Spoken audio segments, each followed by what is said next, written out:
Picture this. Me, 16 years old, riding my white-faced war horse like some discount medieval prince, shooting wolves with a bow, while my two German shepherd-looking hunting dogs did all the actual work. I shot the wolf once. The dogs chased it for 15 minutes, killed it, and dragged the body back to me like, "Here you go." Useless. My night attendant Robert cut the wolf's throat and drained the blood into a bucket. He looked at me like I'd lost my mind. "Sir, what do you need wolf blood for? Is this really going to heal the old butler?" "Trust me, bro, I got all the ingredients now," I said, trying to sound confident while internally screaming because my entire medical plan was based on an AI chip reverse engineering a curse removal potion from random footnotes in dusty books. Yeah, that's the level of healthcare we're working with here. Let me back up.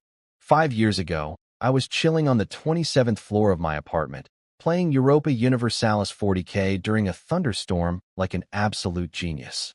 I completed the tech tree, got the Central Intelligence Brain chip, achievement for controlling all of human galactic society, and then lightning hit me.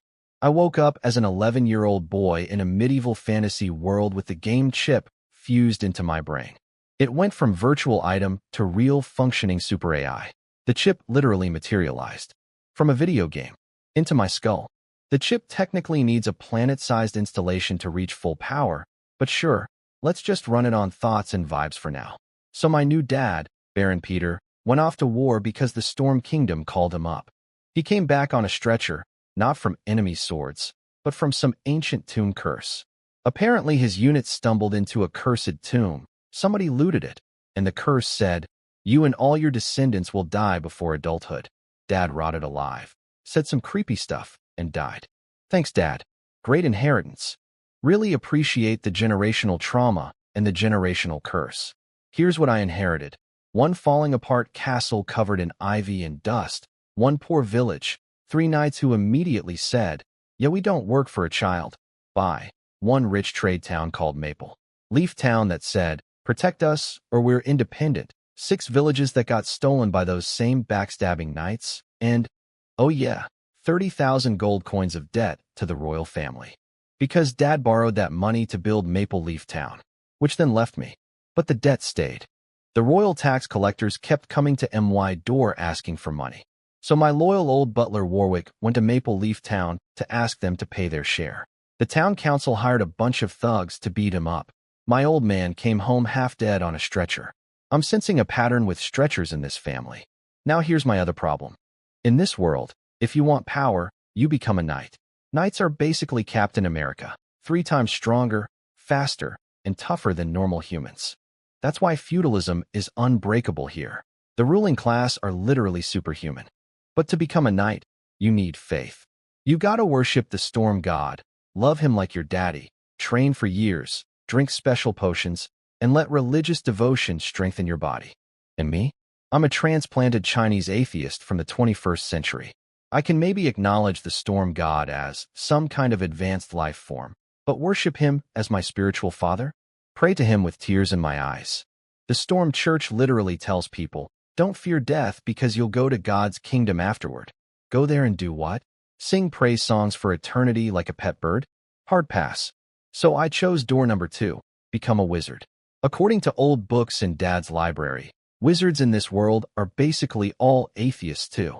My people. Using my brain chip, I spent 5 years scanning every book I could find.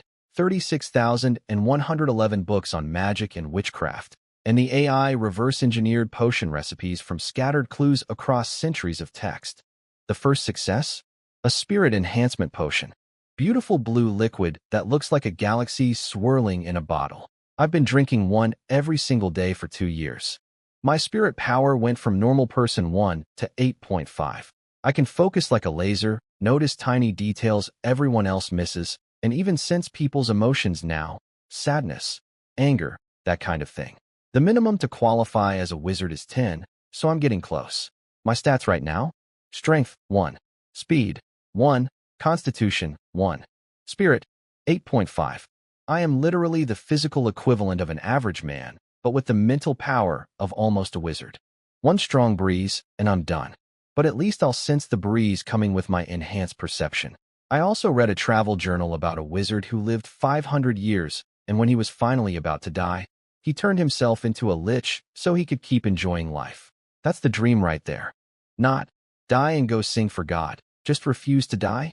Forever. I picked up the bucket of wolf blood, looked at my 6 soldiers in their sad cloth armor, holding farming tools as weapons, and said with maximum dramatic energy, we return to the castle. The old butler's enemies will pay. 5 years I've been lying low, and now I finally have enough power to protect myself. My 2 dogs stopped chewing the wolf carcass and trotted to the front of the group to lead us through the forest. Look, I know my army is 6 farmers with pitchforks and 2 dogs, but I've got a Galaxy Brain AI chip, almost wizard-level psychic powers, and absolutely nothing left to lose. Let's go reclaim a barony. I climbed to the top of my crumbling castle tower where I keep my alchemy setup, basically a cauldron and some firewood, very professional laboratory, and told Robert to guard the door. Robert is the closest thing I have to family. My dad rescued him from being a runaway serf, trained him as a night attendant, and the guy has been loyal to me ever since. Even when other knights tried to bribe him during my darkest days, he told them all to get lost. Absolute legend. Half brother, half bodyguard, full-time reason I'm still alive. I activated my brain chip's assist mode. Smart brain, start auxiliary control. What this does is basically turn me into a human robot. The AI takes over my muscle movements, so I can't make a single mistake. My hands become surgeon precise. My left eye lit up with flowing data streams and grid patterns scanning the entire attic like I'm the Terminator. Except instead of hunting Sarah Connor, I'm making wolf juice. Show me the werewolf curse potion formulas. The chip pulled up 4 different versions.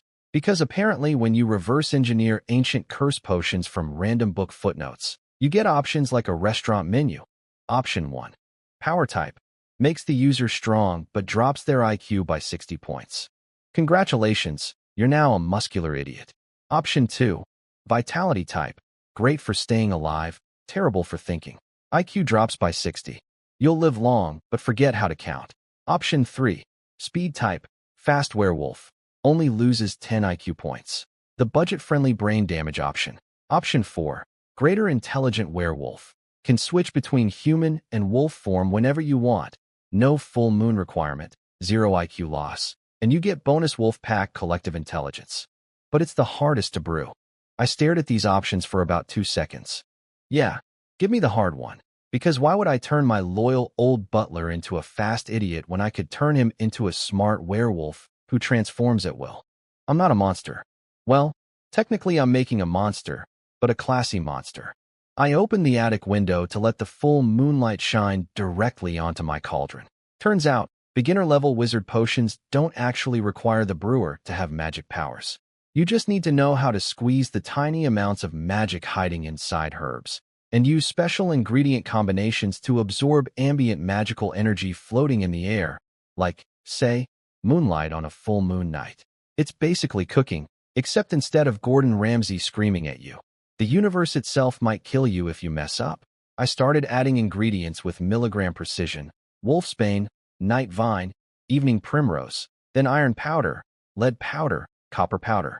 Every time I dropped something into the boiling water, the liquid changed color dramatically, like a mood ring having a panic attack. 5 minutes later, the whole thing turned deep green and started bubbling aggressively. Then I dropped in the secret weapon, a silver lotus flower. The moment that flower hit the water, the potion went insane.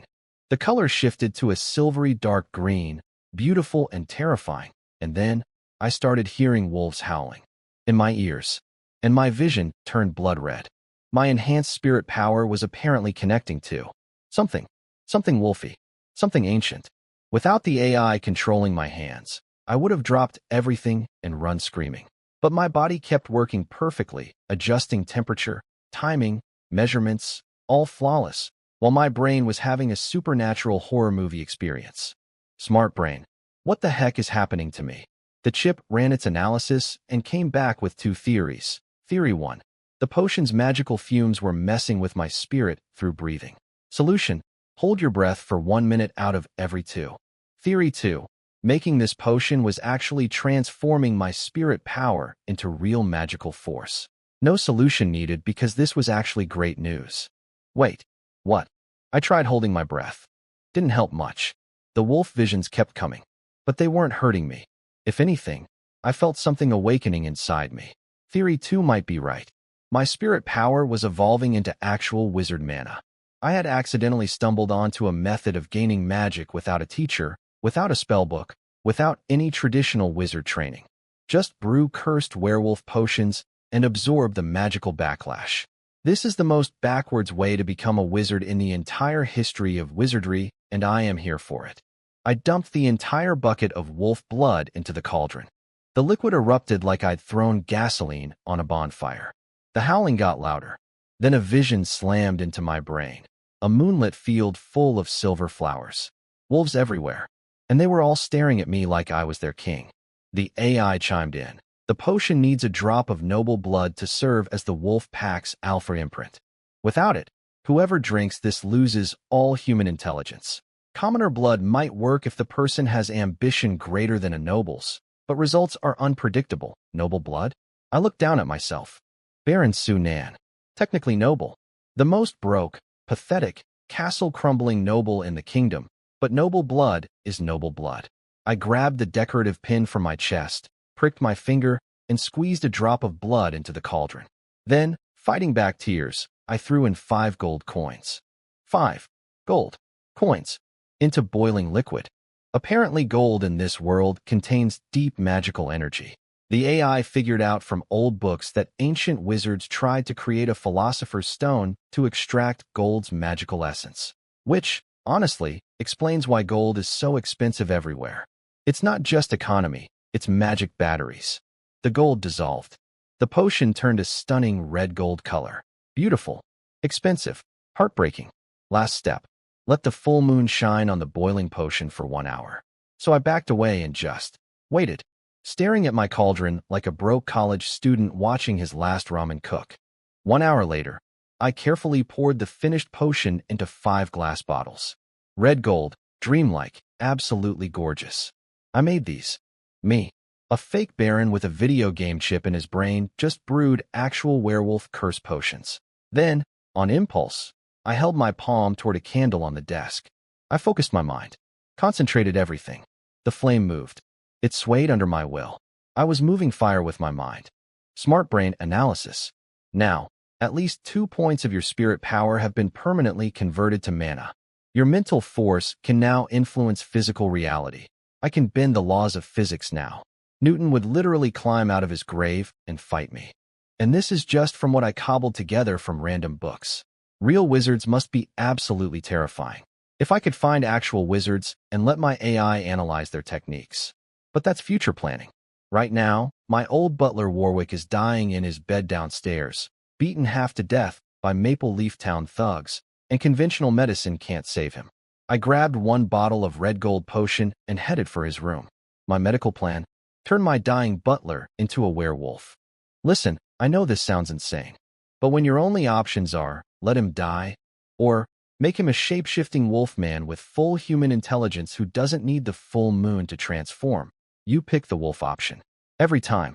I walked into old Warwick's room, and the situation was bad. The man was 83 years old, lying in bed looking like death had already sent him a calendar invite. Our local doctor, Dr. Petro, took one look at him and basically said, "I'm not a miracle worker. You'd need the royal court physician for this. And even that's a maybe, so helpful. Thanks, Doc." The maids were putting lavender bottles by his bedside trying to make him feel better, which is the medieval equivalent of thoughts and prayers. Warwick saw me walk in and immediately grabbed my hand with his wrinkly, age-spotted fingers. The man was trying to give me his final speech. His dying wish. His last words before the credits roll. "My lord, sell everything. Sell the estate, sell the village. I know some nobles who'll pay good money. You can buy a small manor near Storm Fortress, live a comfortable life with no enemies, no debt, no backstabbers. You'll be poor in everything except money. Just let this barony go. I'm dying anyway," and I shoved a bottle of red gold werewolf potion into his mouth mid-sentence. "Warwick, you are very far from dying. Also, we're not selling anything. I'm grown now. I have power. Everything that was taken from us is coming back." I also thought to myself, move to Storm Fortress? The headquarters of the Storm Church? Where they'd catch me brewing illegal magic potions in about 5 minutes. Yeah, brilliant plan. Let me just set up my cursed wolf juice laboratory right next to God's front door. While Warwick was still confused about why I force-fed him glowing fantasy Gatorade, something incredible started happening. His skin tightened up. The wrinkles started smoothing out. His cloudy old eyes cleared up like someone wiped the fog off a window. The man went from ready for the coffin to ready for the dance floor in about 60 seconds. Moonlight poured through the window. I stepped back. Smart brain. Record all changes to Warwick's body. Label him Werewolf Legion Test Subject Number 1. Yes, I labeled my beloved family butler as Test Subject Number 1. I'm building an army here, people. Sentiment is nice, but data is nicer. See, my plan is elegant in its insanity. I can't find real wizards. Maybe wizards are extinct. So instead of chasing ghosts, I'm going to mass produce one single potion, the Werewolf Curse, and build a whole wolf army. Use that army to reunify my territory. Use those resources to find real wizard knowledge. And the whole time, keep leveling up my own powers on the side. It's basically a startup business plan, except the product is lycanthropy. I told the head maid Pella to get all the maids out of the room. She didn't ask questions. Good woman. 60-something years old, never married, dedicated her entire life to serving the Peter family. Watched us rise, watched us fall, still hears sweeping floors. Meanwhile, Warwick finally noticed what was happening to his body. He sat bolt upright in bed. This man who couldn't move 10 minutes ago, and looked down at the floor. His shadow in the moonlight wasn't human. It was a wolf, not a werewolf. A straight-up wolf. What's happening to me? Why do I feel amazing? He said. While his face started pushing forward into a snout, his eyes turned into golden rings, fur sprouted all over his body, and his fingers stretched into claws. He looked at me with those new golden wolf eyes, shaking slightly. My lord, your wizard research. It was all real? I just nodded. Cool as a cucumber. Like I turn old men into supernatural predators every Tuesday. Then, and this is the beautiful part, he shifted back to human form. Smoothly. Voluntarily. My potion worked. The greater intelligent werewolf formula was a complete success. No IQ loss, no full moon dependency, free transformation at will. I basically just created the premium subscription version of lycanthropy. Warwick stood there in his butler's suit, still holding his fancy walking cane out of pure habit, even though he clearly didn't need it anymore, and his eyes were burning with loyalty. My lord, I am forever loyal to you and the Peter family. I have never served the king. I have never served the church or their so-called storm god. No matter what you are, I will never be afraid. Then old Warwick, sorry, young-looking Warwick, clenched his fist and grinned with wolf fangs poking out. Those traitors who tore apart our territory are finally going to pay. Even in human form. When he got angry, his canine teeth extended and his eyes flashed gold. Absolutely terrifying. Absolutely perfect. Here's the fun part, the AI told me. The werewolf potion amplifies the dringer's strongest emotion at the time of transformation. Warwick's strongest emotion when he was dying? Loyalty to me. Worry about my future. Desire to keep serving. So the potion cranked his loyalty up to at least 3 times normal levels. The man was already ride or die for 3 generations. Now he's ride or die times 3. He physically cannot betray me. And since I used MY Noble Blood as the alpha imprint, every werewolf I create will instinctively see me as their pack leader. I also felt a faint connection form between us, like a thread of magic linking my mind to his. Smart brain, what's this connection? It appears to be what old fairy tales call the pack. A weak magical bond between werewolves. Lone wolves outside the pack grow weaker. A pack without a leader becomes directionless. Pack members can share power. The alpha can concentrate the entire pack's strength into one point, or distribute mana across all members. Current pack size too small for meaningful analysis. Recommendation: create more. Werewolves. My AI chip just told me to make more werewolves. With a straight face. Like a factory manager saying, increase production, I scanned Warwick's new stats. Strength, 1.9. Speed, 2.0. Constitution, 3. Special abilities. Reduced damage from normal weapons, super fast healing. Weaknesses, fire and silver.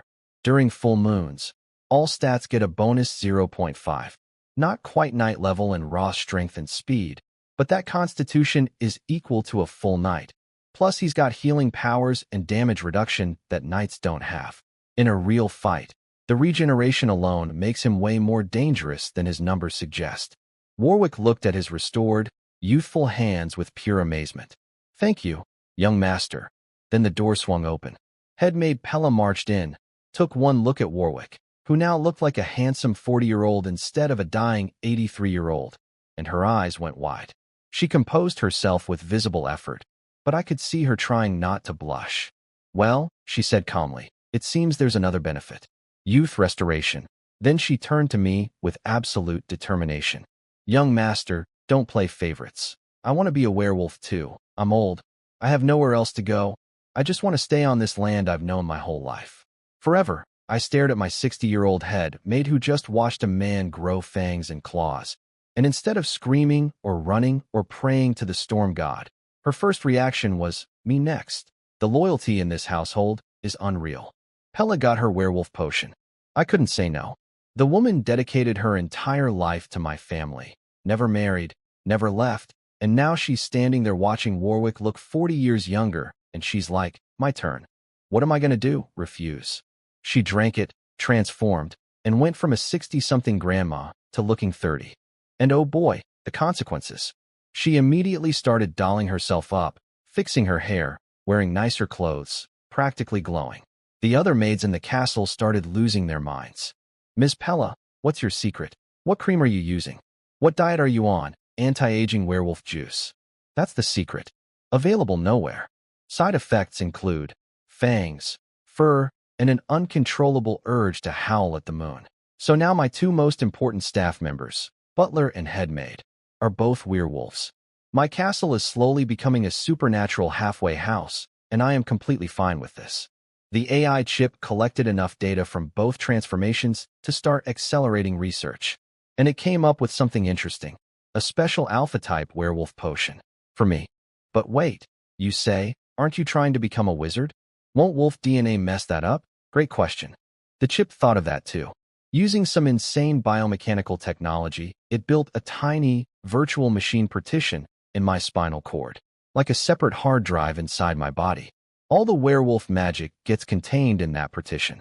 My main body stays 100% pure human for wizard purposes. But I can boot up the wolf partition whenever I want and transform into an alpha werewolf. I am literally dual booting my own body. Windows and Linux. Human and wolf. This is the most IT nerd solution to a fantasy problem in the history of literature. As for Maple Leaf Town and those treacherous council members who beat up my butler, not yet. They've got money, hired knights, mercenaries, militia. I need a real army first. Their receipt is coming. It's just not due yet. 2 weeks later, I brewed a new variant, the Werewolf Messenger Potion. Budget edition, made specifically for dogs. I fed it to my 2 hunting dogs. They immediately started writhing and whimpering. Their legs elongated. Their eyes turned gold. Their bodies reshaped into something humanoid. They stood up on 2 legs. My German shepherds were now mini werewolves. The AI gave me the breakdown. Messenger werewolves get a 30-point IQ boost, making them about as smart as a 12-year-old human. They're more agile than the greater werewolves, speed of 2.5 versus Warwick's 2.0. But their strength and constitution are lower, and they need pack orders to function because they can't think strategically on their own. Cost comparison. Greater intelligent werewolf potion equals 5 gold coins per bottle, requires a human volunteer. Messenger potion equals 1 gold coin, requires a dog. I'm basically running a werewolf factory with a premium line and a budget line. The premium model thinks for itself. The economy model needs a manager. Corporate structure, baby. I was examining my new wolf dogs when one of them laid down on the floor and rolled over, showing me its belly, begging for tummy rubs. As a werewolf, a bipedal, golden-eyed, clawed werewolf was wiggling on the ground wanting belly scratches. Wolf 1, Wolf 2, change back to dog form. You look ridiculous. They instantly poofed back into regular dogs, jumped up, and started licking my pants and wagging their tails. Some things even dark magic can't change. A dog is a dog is a dog. Oh, and bonus. Brewing this batch converted another point of my spirit power into mana. That's 3 total now. Spirit at 8.7. Physical stats still a pathetic 1 across the board. I'm basically a glass cannon, except the cannon part is still loading. I walked out of my tower lab with my dogs and ran into Warwick in the stone corridor. The old man, the young-looking old man, was practically bouncing toward me. Young master, trouble, his mouth said trouble. His face said Christmas morning. What happened? Royal tax collectors again? Maple Leaf Town, bandits raided our village again. They've been squatting on the main trade road into our territory for 7 years. The 3 traitor knights and Maple Leaf Town deliberately let them block our roads so we can't contact the outside world for help. Yesterday they hit Almalord village again. Not just stealing this time. They kidnapped a newborn baby. Probably selling it. I looked down from the castle window. A young girl was standing in the rain on the grass below, shivering in thin clothes, too scared to look up. In this world, commoners aren't even allowed to make eye contact with nobles. She was terrified, exhausted, and desperate enough to come beg help from a baron who everyone knows has no power. Let her in. Have Pella give her clean clothes. Warwick hesitated. Sir, she's a heretic. Her family worships the god of law, not the storm god. By noble custom, followers of other gods aren't allowed inside a storm noble's castle. It might hurt your reputation. I looked at him. We are literally a castle full of werewolves. Our butler has fangs. Our head maid can turn into a wolf. I am brewing illegal curse potions in the attic using a video game AI chip fused to my brain. And we're worried about which god a peasant girl prays to? Peter Barony first. Faith second. Warwick blinked, then burst out laughing. Fair point. I'll go get her. Then I said the magic words. Also, get me the map of the bandit camp. You and Pella get ready. I need to field test the werewolves. Warwick's eyes flashed gold. His fangs popped out.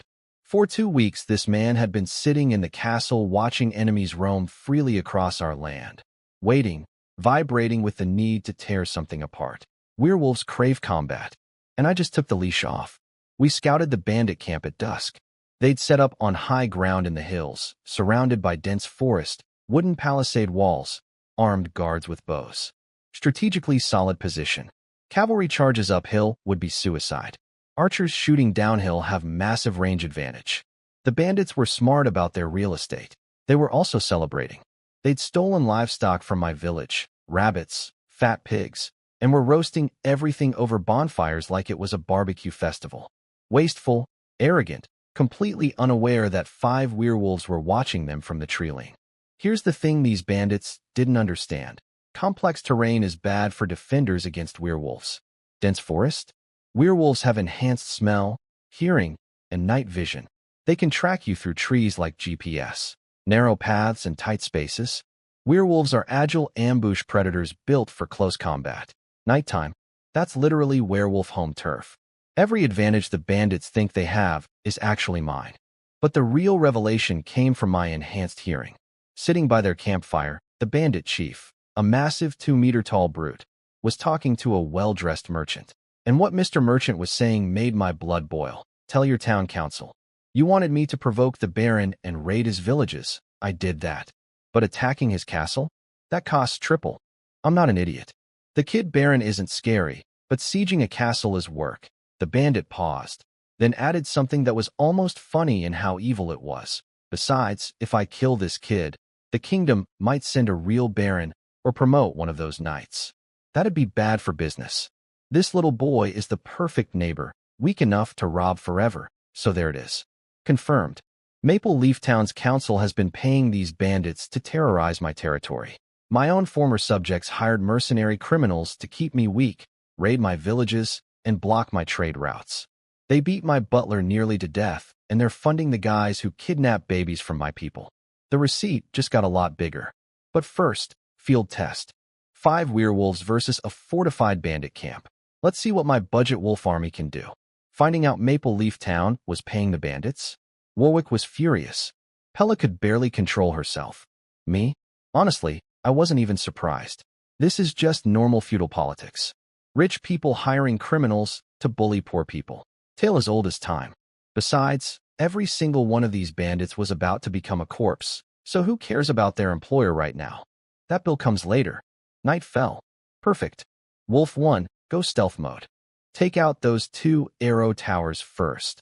Those towers were the whole reason nobody could touch this bandit camp. Two wooden towers with crossbowmen running overlapping fields of fire across difficult terrain.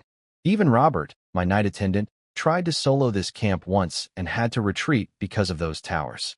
You simply could not charge uphill into a crossbow crossfire and survive.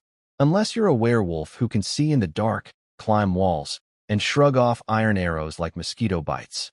Wolf 1, my former hunting dog, let me remind you, leaped into the forest and vanished. Through our pack bond, I could see choppy fragments of what he saw, like watching a security camera with bad Wi-Fi. Good enough for the AI to collect combat data. First thing Wolf 1 found, a sentry hiding in the trees. The sentry heard something suspicious, started looking around. Wolf 1 was already behind him. One claw strike to the back. The bandit turned around, saw a massive dark shape looming over him in the pitch-black forest, managed to whisper, "Mon monster," and then Wolf 1 stepped on his head. Splat. No alarm raised. Moving on. The wooden palisade wall. Wolf 1 climbed over it like it was a speed bump. These people built their defenses for humans.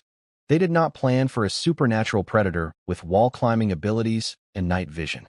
Wolf 1 reached Tower 1. 5 crossbowmen up top. Never saw him coming. He climbed up from behind and went through them like a blender through fruit. All 5 dead before any of them could scream. But one dying bandit knocked over a torch as he fell. The wooden tower caught fire.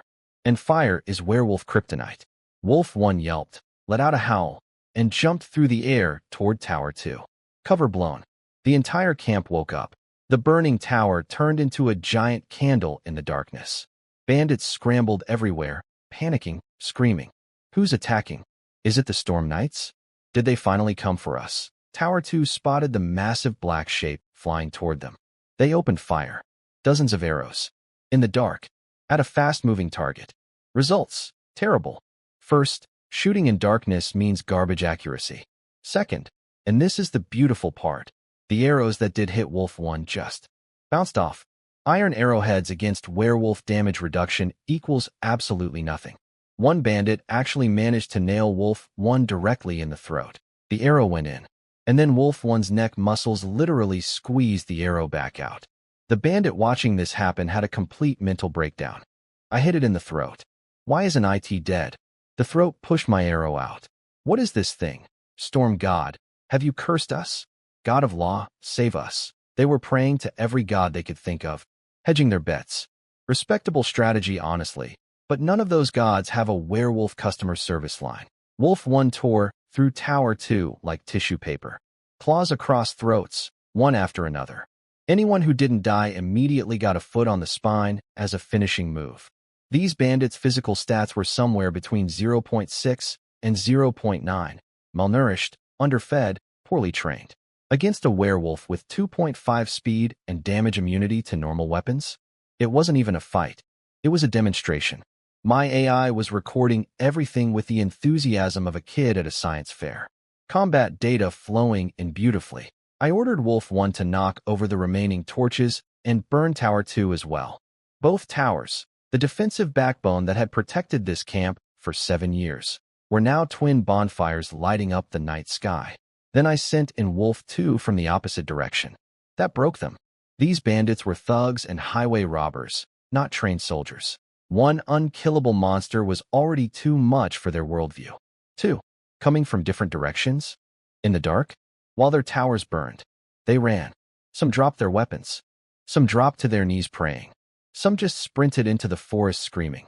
The bandit chief, that massive 2-meter brute, stood up from his campfire seat and watched the carnage with his jaw hanging open. I'll give him credit, the man was smart. Former soldier from the Eastern Empire, deserted, survived as a bandit for years. He'd fought bears, knights, other bandits, but he'd never fought something that eats swords with its body. He watched his men stab Wolf 1 with an iron sword. The sword went in. Wolf 1 didn't even flinch, just backhanded 2 bandits, then jumped behind the group so they couldn't dogpile him. Classic werewolf move. Never let them surround you. Always stay mobile. Always be the one choosing the angle. Fire, the chief screamed, because he was observant enough to notice Wolf 1 dodging the burning towers earlier. Use the torches. The monster is afraid of fire, smart man. Correct observation. Wouldn't save him, because while he was figuring out the fire weakness, Wolf 2 was already ripping through his camp from the other side. The chief's face went pale. Two monsters. Two different monsters. This wasn't random. This was an attack. Who did I anger? Is this the god of law punishing me? Is this divine judgment? No, buddy. It's not divine judgment. It's two former German shepherds who drank magic juice, commanded by a broke teenage baron with a video game chip in his brain, watching you from the tree line while eating popcorn. Metaphorical popcorn. I don't actually have popcorn. I'm too poor for popcorn. But not for long. 10 minutes. That's all it took. 10 minutes, and the entire bandit camp went from celebration barbecue to horror movie set. Body parts everywhere. Bandits screaming, running, dying. My two former pets were doing laps around the camp like furry lawnmowers of death. But the bandit chief? Credit where it's due, this guy was tough. He swung his broadsword and actually carved a massive gash into Wolf 1's shoulder. Real damage. I was impressed for about half a second. Then Wolf 1 clawed him in the chest. And nothing. The guy was wearing chainmail. He barely flinched. I had the AI scan him. Turns out this bandit leader wasn't just some random thug. Constitution, 2. Strength, 1.7. Speed, 1.4. Spirit, 1.1. That's a full knight attendant. Specifically a law knight attendant, not a storm knight. A trained warrior hiding out as a bandit chief. Former Eastern Empire deserter who'd been living the criminal life in our kingdom. My brain immediately went, oh perfect, free combat data. Wolf 1, fight him head on. No dodging. I want to see a straight-up brawl. Yeah. I ordered my werewolf to stand still and trade blows with a knight attendant. For science. I am not a good person. They went at it like two boxers in a cage match. The bandit chief hacked, slashed, chopped. Wolf 1 clawed, bit, swiped. Both of them taking hits. Both bleeding. But here's the difference. Wolf 1's wounds were healing in real time. The bandit chief watched his chainmail slowly getting shredded while the monster in front of him regenerated every injury like a video game character. Then the chief got clever. He slashed his sword through a nearby fire, coating the blade in flames, and struck Wolf 1's claw. The fire-enhanced wound healed slower. The chief's eyes lit up. He'd found the weakness. He started calculating. The camp was burning in several spots. If he could fight near the fire, use the flames as a weapon, maybe he could survive. Maybe he could even. Then Warwick and Pella walked out of the forest in full werewolf form. Two more monsters. Bigger ones. Obviously stronger than the first two. The chief's brain visibly short-circuited. His entire survival plan evaporated in 1 second. The skinny merchant guy next to him, who turned out to be the mayor of Maple Leaf Town's son, started losing his mind completely. I'm the mayor's son. You have to protect me. I'll give you anything. Whatever supplies you want. The bandit chief, currently blocking a werewolf claw with his sword while bleeding from 6 wounds, screamed back. Does it look like I can protect you? You think I can negotiate with these things? God of law, what are these monsters? The chief landed a desperate overhead swing right on Wolf 1's skull. Split the head open. A killing blow on anything normal. Wolf 1's head started closing back up while the chief watched. That was the moment his soul left his body. You could see it in his eyes. He was fighting something that literally regenerated a cracked skull in seconds. Wolf 1, stop. That's enough. I stepped out of the forest and walked calmly into the middle of the burning, corpse-filled camp. Casual. Like I was taking a stroll through a park. Warwick and Pella want to turn against the knight attendant too. And we're running low on test subjects, so stop killing. The bandit chief stared at me. Then he watched the terrifying, unkillable monster that had been destroying his entire camp shrink down into a regular dog. A tail-wagging, shoe-licking, belly-showing dog. Running to my feet, begging for attention. The second wolf monster did the same. 2 happy puppies wiggling around my ankles. The man who'd been fighting for his life against an unstoppable supernatural killing machine just discovered his opponent was someone's pet dog. You're the little baron. So it was you we provoked. You can control those monsters? Is this witchcraft? Do wizards actually exist? Do the noble secret societies actually produce results? He laughed bitterly at himself. He could figure out the rest. The 2 bigger werewolves? Obviously the ancient butler and the nagging head made from the castle. The ones everyone in the region considered harmless old servants. The mayor's son crawled toward me on his hands and knees, snot running down his face. Baron Sunan. I'm your vassal. This is a misunderstanding. We're on the same side. I'll convince my father to surrender. Don't kill me, please don't kill me. I completely ignored both of them. I was busy thinking. Smart brain. Analyze the messenger werewolf's combat weaknesses. The AI delivered its report. Like a corporate performance review, attack power is sufficient against unarmored targets. But werewolves struggled to break through wooden shields and needed follow-up strikes on wounded enemies who didn't die immediately. Core issue. Both werewolf types fight barehanded. Against armored, prepared enemies who know about the fire weakness, werewolves could potentially be suppressed. Recommended upgrades. First, a steel claw potion. Hardens werewolf claws to iron-level strength for piercing armor and shields. Second, a wolf venom potion. Adds toxic secretion to claws and fangs that causes immune system collapse and mental confusion in wounded enemies. Scratched enemies would become delirious, unable to tell friend from foe, further destabilizing enemy formations. Oh, that's nasty. I love it. Create project files for both. Then I started the second experiment. Record high-level werewolf versus knight attendant combat. File name, Wolfpack 2. Warwick and Pella took 5 minutes. The bandit chief was already wounded, and they outclassed him in every stat. Plus, he couldn't use normal weapons effectively against them, and they didn't give him any chance to grab fire this time. They basically bullied him to death. Adult versus child energy. The mayor's son? Also dead. Sorry, buddy. We're on the same side. It's different when your daddy has been paying bandits to kidnap babies from my villages. And just like that, the bandit gang that had terrorized my territory for 7 years was gone. Completely wiped out in one evening by 2 dogs and 2 senior citizens. I looked at the smoking ruins and thought, witchcraft versus ordinary humans is just unfair. Completely, hilariously, absurdly unfair. Next target, Maple Leaf Town. They've got money, supplies, and most importantly, more materials for my experiments. Warwick, Pella, search the camp. Grab anything useful. If you find anything that might be related to wizards, bring it to me immediately. Time to loot. Meanwhile, over in Maple Leaf Town, things were going great for Mayor Shokart. And by great, I mean his only son came home on a stretcher. Dead. Covered in claw marks. The militia captain tried to explain. Sir, everyone in the bandit camp is dead. The whole place burned down. All the bodies have animal claw marks? Like wolves, but way too big to be normal wolves. We don't know what happened. The mayor went through the 5 stages of grief in about 30 seconds and landed firmly on rage. My only son is dead, and you're telling me he was killed by dogs? I can't even find someone to take revenge on. The town priest examined the bodies and said, look, wolves can kill normal people, sure. But a trained night attendant?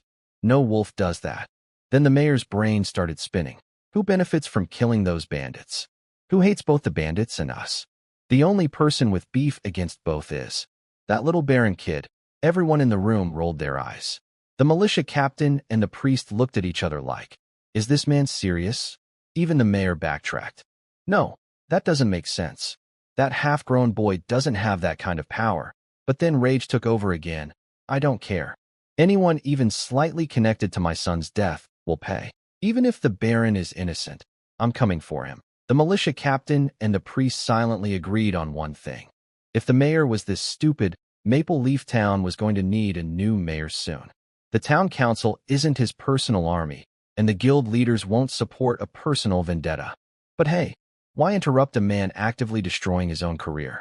The militia captain took one last look at the corpses. The terror frozen on their faces. The massive claw wounds. Whatever those 2 men saw before they died. It wasn't wolves. He shivered, looked at the church steeples across town, and told himself it was nothing. They had a head priest in town. Nothing supernatural could possibly be happening near holy ground. Sure, buddy. Keep telling yourself that. Back at my castle, I was having a much better day. My spirit power hit 8.8 after drinking my daily enhancement potion, getting closer to that magical threshold of 10. Smart brain. Why is my spirit power growing faster than expected? Unexpected discovery. Werewolves gain tiny amounts of power through killing. Through the pack bond, their gains are shared with you as the alpha. Last night's bandit massacre gave you a 0.1 spirit boost as a bonus. Excuse me?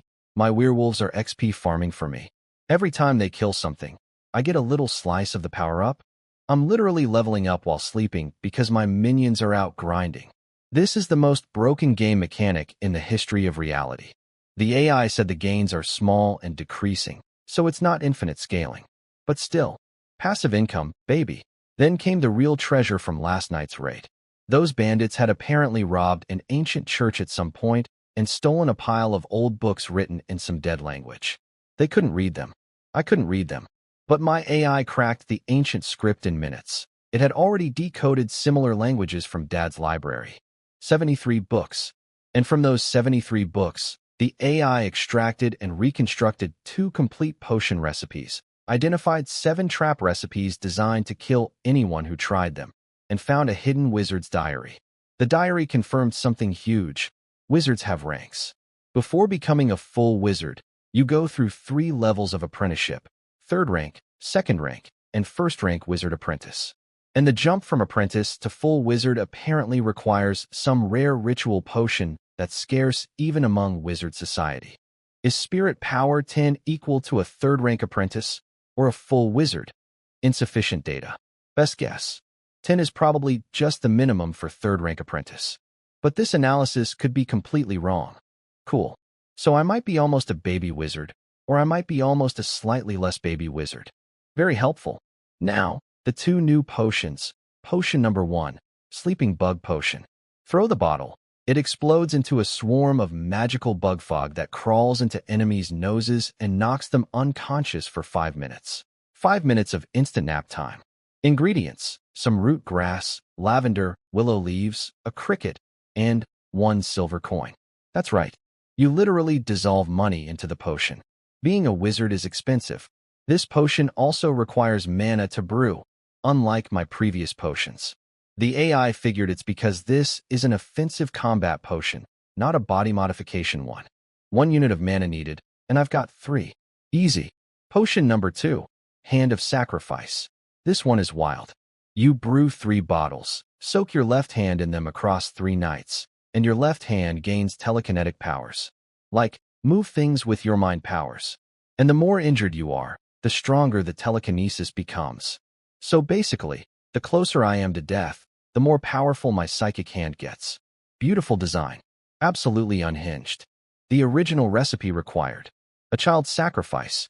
Yeah, the AI looked at that, said, absolutely not. Removed that ingredient, reworked the formula, and the optimized version actually came out stronger than the original.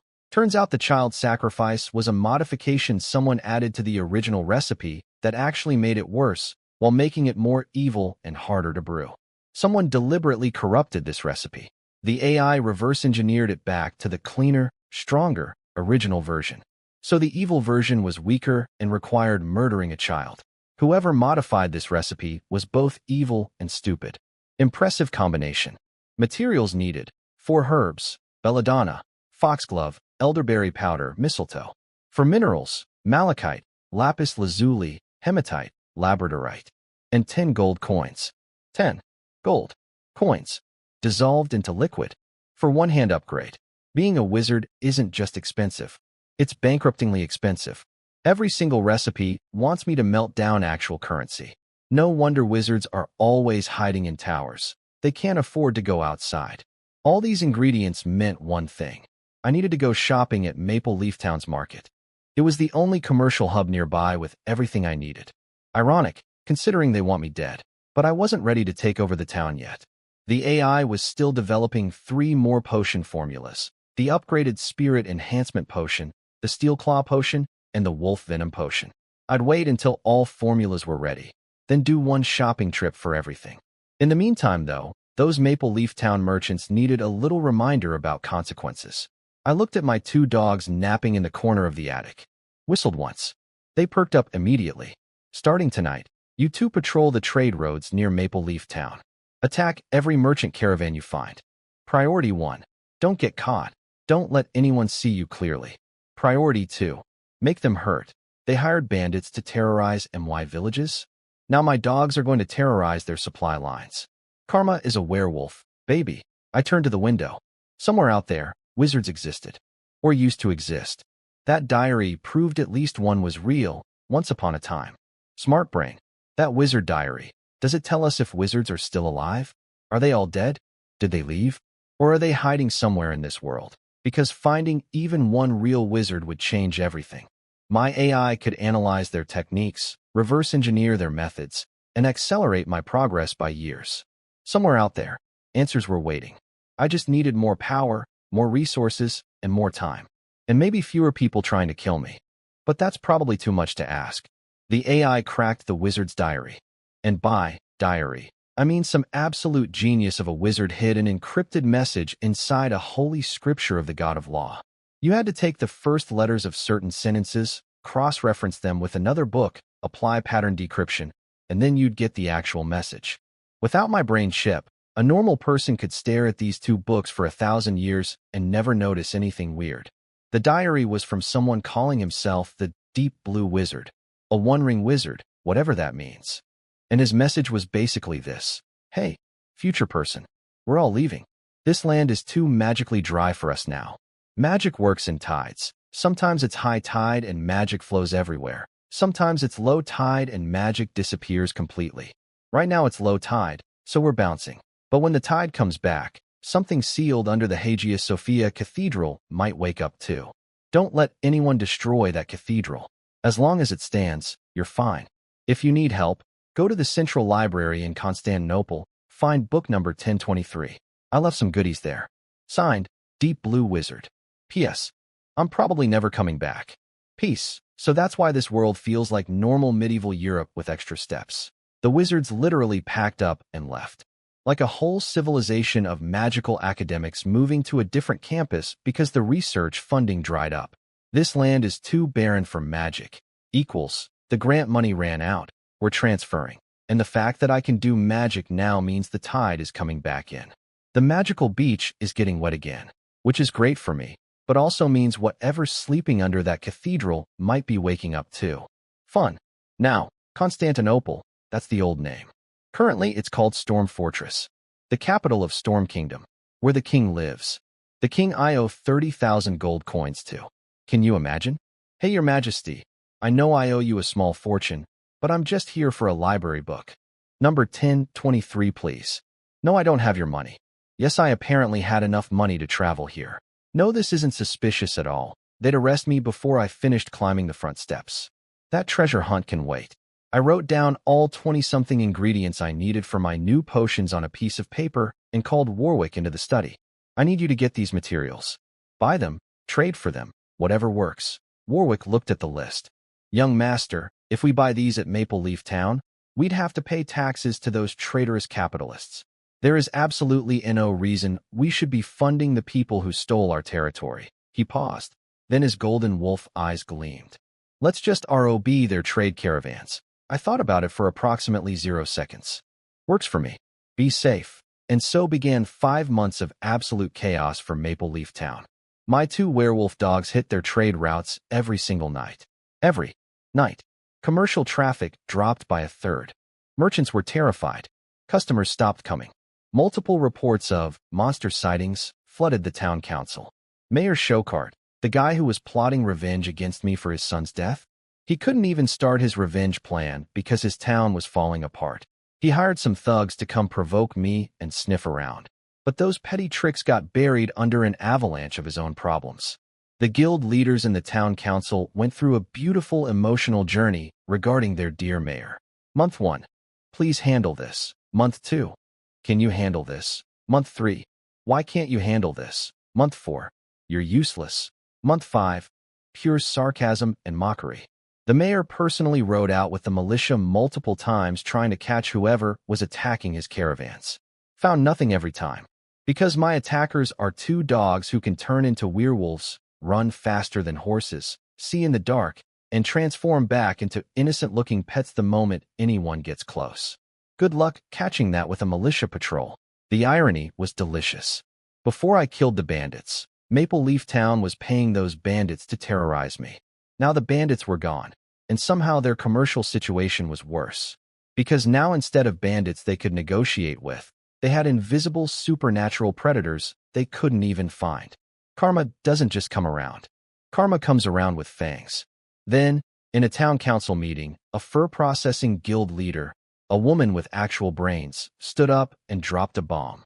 Mayor, You failed for 5 months. Our businesses are dying. Why are we still paying you taxes? Maybe we should ask the real lord of this territory for protection. Baron Su Nan is 16 now. He's the legitimate ruler. Let's go back to him. The mayor's face went white. His own council was talking about returning to me. The kid he was planning to destroy. The irony was so thick you could cut it with a broadsword. But then the old mayor played his secret card. Don't worry, everyone.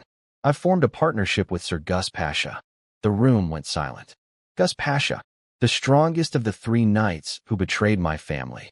The one who led the rebellion that tore my barony apart. A full storm knight. The biggest, baddest warrior in the region. Then the man himself walked in. 2 meters, 30 tall. Full plate armor head to toe. Built like a small giant. He sat down in a council chair that looked like a toy underneath him and grinned at everyone. Relax, everyone. I'm here now. I'll find whatever monsters are attacking your caravans. Whether they're real beasts or someone pulling strings, I'll handle it. I'm not gonna lie. When Warwick reported this to me, I felt a small chill. Gus Pasha is a real knight. Not a knight attendant like the bandit chief. A full, proper, 3 times stronger than normal humans storm knight in complete plate armor. The kind of guy who makes my current werewolf force look like a puppy daycare. My 2 dog werewolves couldn't scratch the bandit chief's chainmail. This guy wears plate, and he's stronger, faster, and tougher than anyone my pack has faced. The shopping list for potion ingredients just became a lot more urgent. Summer arrived, and after 5 months of robbing Maple Leaf Town's caravans like a medieval pirate operation, I finally had all my potion ingredients. My attic laboratory was starting to look like a fantasy Costco. Shelves loaded with glass bottles of glowing liquid death. Let me do inventory. Currently in stock, 3 bottles of Greater Werewolf Transformation Potion, 5 bottles of Steel Claw Potion, 10 bottles of Sleeping Bug Potion, 7 bottles of Spirit Enhancement, 1 potion, and now 5 fresh bottles of Wolf Venom Potion. My storage cabinet looks like a mad scientist's minibar. The Wolf Venom Potion was the last one I brewed. Main ingredient, wolfsbane grass, which barely anyone grows in this kingdom. 6 other common weeds. And of course, 1 gold coin. Because every single recipe demands I melt down money. I'm starting to think ancient wizards invented alchemy specifically to justify their spending addiction. The Steel Claw Potion needed the claws of something called an iron-eating leopard, 5 common minerals, and a gold coin. The Spirit Enhancement Upgrade needed ginseng and licorice root. The Sleeping Bug Potion needed crickets, which sounds cheap until you realize crickets are seasonal. Summer and fall only. During winter and spring, these little musical insects are basically extinct. I need a cricket farm. A cricket farm. I'm a baron, a wizard in training, the alpha of a werewolf pack, and now I need to become a cricket rancher. My resume is getting absolutely insane. 5 months of constant potion brewing had some incredible side effects, though. My spirit power climbed to 9.8. My mana hit 6.8. For more units of spirit converted to mana just from all the brewing. I'm so close to that magical threshold of 10 that I can practically taste it. But resource problems were killing me. Every potion needs rare plants, exotic animal parts, seasonal insects, and money. Always money. And I'm realizing this is just beginner wizard stuff. The AI's optimized recipes already cut out who knows how much waste compared to traditional methods. Imagine what a real wizard's shopping list looks like. No wonder the wizards left this land when the magic tide went out. Running a wizard operation without abundant magic is like running a restaurant in a desert. Eventually, you just pack up and go where the ingredients are. Smart brain. Anything special about the wolf venom and steel claw potions I should know? Steel claw is straightforward. But wolf venom uses heavy amounts of vervain, which means vervain also becomes the antidote to the venom. Anyone who knows this can neutralize your werewolf's poison. Great. My poison has a built-in off switch. That's like selling a sword that comes with a free shield for the enemy. Solutions. Option 1. Mix the wolf venom with other poisons on the claws, creating a compound toxin that vervain alone can't fully counter. Option 2. Upgrade the wolf venom formula to 1. But this requires upgrading the base werewolf curse potion first, which is currently impossible due to insufficient data. So for now, my werewolves are basically running Whiteboard Wolf with add-on skill packs. Steel Claw DLC. Wolf Venom DLC. It's not an upgrade to the base model. It's just bolting extra features onto the existing chassis because I can't afford the next-gen version yet. Whatever. Even discount werewolves with add-on potions are still terrifying. Let's move on to the main event. The Hand of Sacrifice Potion. I cleaned the cauldron, filled it with fresh water, lit the fire. Put on my black snakeskin gloves because almost every ingredient in this recipe is lethally poisonous. Belladonna, foxglove, mistletoe, elderberry. This isn't a potion, it's a chemistry class final exam where failing means death. Smart brain. Remind me of the danger list. Danger 1. Most materials are deadly poison. Solution. Wear gloves, don't be stupid. Danger 2. The magical reactions during brewing may cause explosions, toxic gas clouds, or hallucinatory episodes. Solution. Use auxiliary control mode and make no more than 2 microerrors. Danger 3. Brewing this potion cost the brewer approximately 5 years of lifespan in the original recipe. The optimized version costs approximately 1 week. 1 week of my life. Just to brew a potion. The original version would have cost me 5 years. Whoever designed that original recipe was either insane or had centuries to spare. Oh wait, wizards do live for centuries. 5 years to them is probably like losing a long weekend. But I needed this. My custom alpha werewolf body modification was still only at 83% completion in the AI's design queue. I had no combat abilities. No protective magic. If Gus Pasha showed up tomorrow in his full plate armor, I'd die faster than a sneeze. The Hand of Sacrifice would give me my first real wizard power, telekinesis in my left hand. And the more injured I get, the stronger it becomes. Deep breath. Enter auxiliary control mode. Every muscle in my body locked into AI-guided precision. Millisecond level timing. Here we go. Belladonna in. Foxglove in. Mistletoe in. Wait for exactly 7 boils. Then, 10 grams of elderberry powder. The liquid turned jet black. The entire cauldron looked like it caught fire from the inside. Then the hallucinations hit. I saw a person being thrown into a fire pit, burning alive, screaming, turning to ash. The screaming was so real I could feel the heat on my face. Then a voice whispered in my ear. Evil calls to evil. Violence calls to violence. Wicked methods summon wicked results. You think you're on the right path? Darkness only summons darkness. You'll become just like us.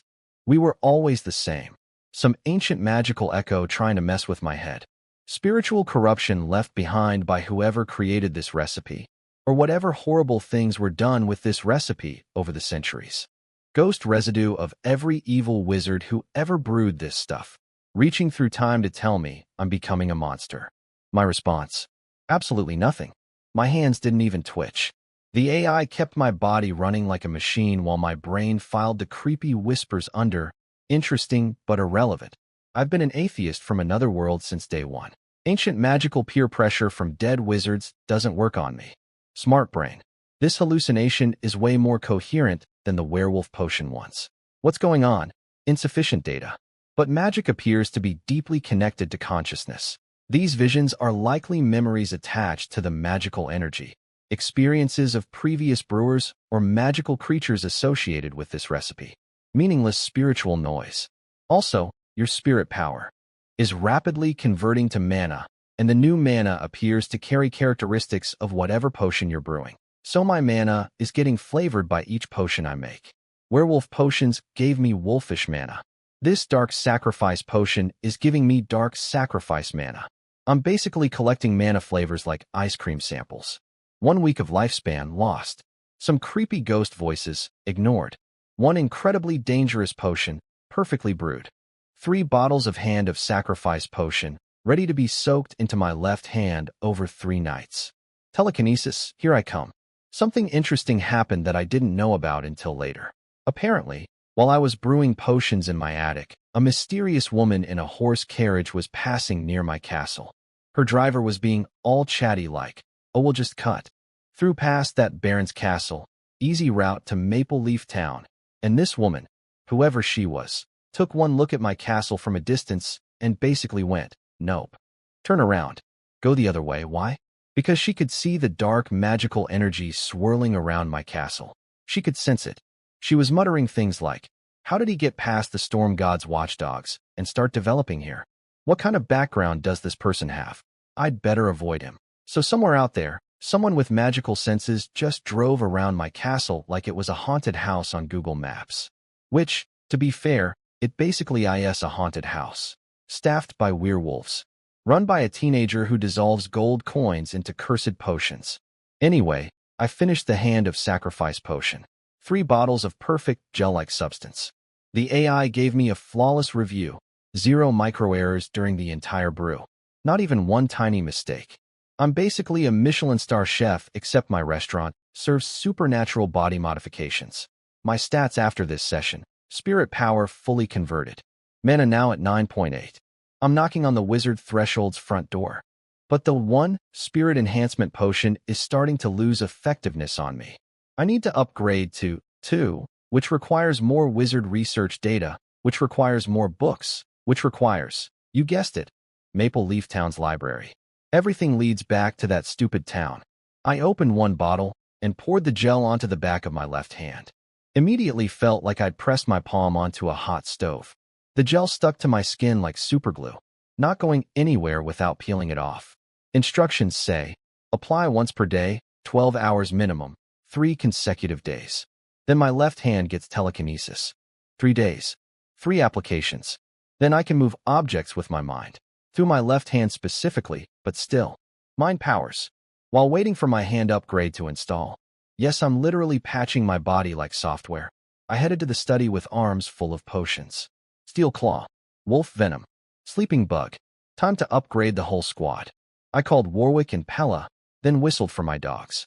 The 2 hounds transformed into werewolf form right there in broad daylight and drank their Steel Claw and Wolf Venom potions like protein shakes. Their claws immediately got a metallic sheen, actual steel hardness claws now. No more bouncing off shields and armor. Then came the venom test. I had prepared for this. There were 3 roosters in an iron cage in my study. Yes, I pre-staged roosters as test subjects. I am a very normal person. I ordered a werewolf to scratch 1 rooster. Just 1 tiny scratch. That rooster immediately went berserk. It started attacking the other roosters in the cage like they were mortal enemies. All 3 birds exploded into a tornado of feathers, beaks, and pure chicken rage. Pella's eyes went huge. That venom makes them attack each other. Warwick grinned like a kid on Christmas. This works on humans too, right? I nodded and handed them both their potions. They drank up, and I could practically see the dark magic inside them getting thicker, stronger. The add-on DLC packs were installing nicely. Warwick asked the question he'd been sitting on for months. Young Master, Maple Leaf Town is cozying up to all 3 independent nights now. When do we make our move? A lion uses full strength even to catch a rabbit, I said, because nothing makes you sound smarter than quoting ancient Chinese proverbs that nobody in this world has ever heard. Wait a few more days. I need my telekinesis hand first. And I need more werewolf messengers. See, I'd been planning ahead. 5 months ago, I had Warwick buy 15 half-grown hunting dogs. I raised them personally, built their loyalty from puppyhood, bonded with each one. Then I evaluated their temperament and kicked out 5 dogs that had rebellious energy. If a dog gives you side-eye when you give commands, that dog is not getting supernatural powers. Trust issues plus werewolf strength equals bad time. The remaining 10 dogs? All loyal, all obedient, all about to become werewolf soldiers. 10 new messengers, plus Wolf 1 and Wolf 2 as squad leaders. 12 werewolf messengers total, plus 2 greater werewolves, Warwick and Pella, plus whatever I become after my hand upgrade finishes and my custom alpha werewolf body mod completes. Maple Leaf Town has a militia, some hired thugs, and 1 big knight in plate armor. I have 12 unkillable wolf monsters with steel claws and madness venom, 2 senior citizen super werewolves, telekinesis, sleep grenades, and a brain chip that can calculate combat strategies faster than any general who ever lived. I could rush in now and probably win. But probably isn't good enough. When I walk into that town, I want it to be so overwhelmingly one-sided that nobody even considers fighting back. A few more days of preparation. Then Maple Leaf Town gets its final invoice. And believe me, the total is going to be steep. 3 days of soaking my left hand in magical superglue gel. 3 days of walking around the castle with a glowing red substance stuck to my skin like I'd lost a fight with a jar of jam. But it worked. When the last application absorbed, a blood-red inverted cross pattern appeared on the back of my left hand. Pretty metal. Very edgy. Fortunately, it can go invisible whenever I want, so I don't have to explain to every visitor why my hand looks like an album cover for a death metal band.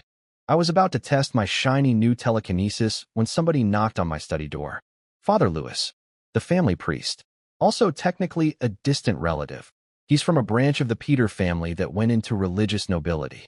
In this world, noble families stick their cousins and nephews into church positions so they can control both the political and religious power in their territory. Very strategic. Very medieval. Father Lewis has honestly been a lifesaver for me. For the past 5 years, he's been using his religious authority to keep Maple Leaf Town from going too far. Every time they tried something aggressive against me in public, Lewis would wave around church law and slap them back down. Without him, they probably would have just marched up to my castle and taken it years ago. But today, Father Lewis had questions. Sunan, I've been hearing strange things. Wolf howling at night. Lots of it. I put on my most innocent face. Uncle Lewis, that's not weird. There's probably just a wolf pack that moved into the area.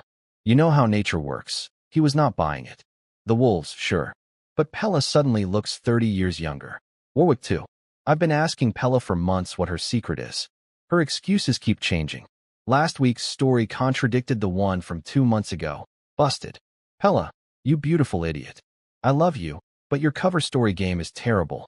You can't tell one person you're using imported face cream, and then tell the same person the next month that it's a special diet. Pick a lie and stick with it. Father Lewis leaned forward, eyes sharp despite his age. I've heard you research witchcraft.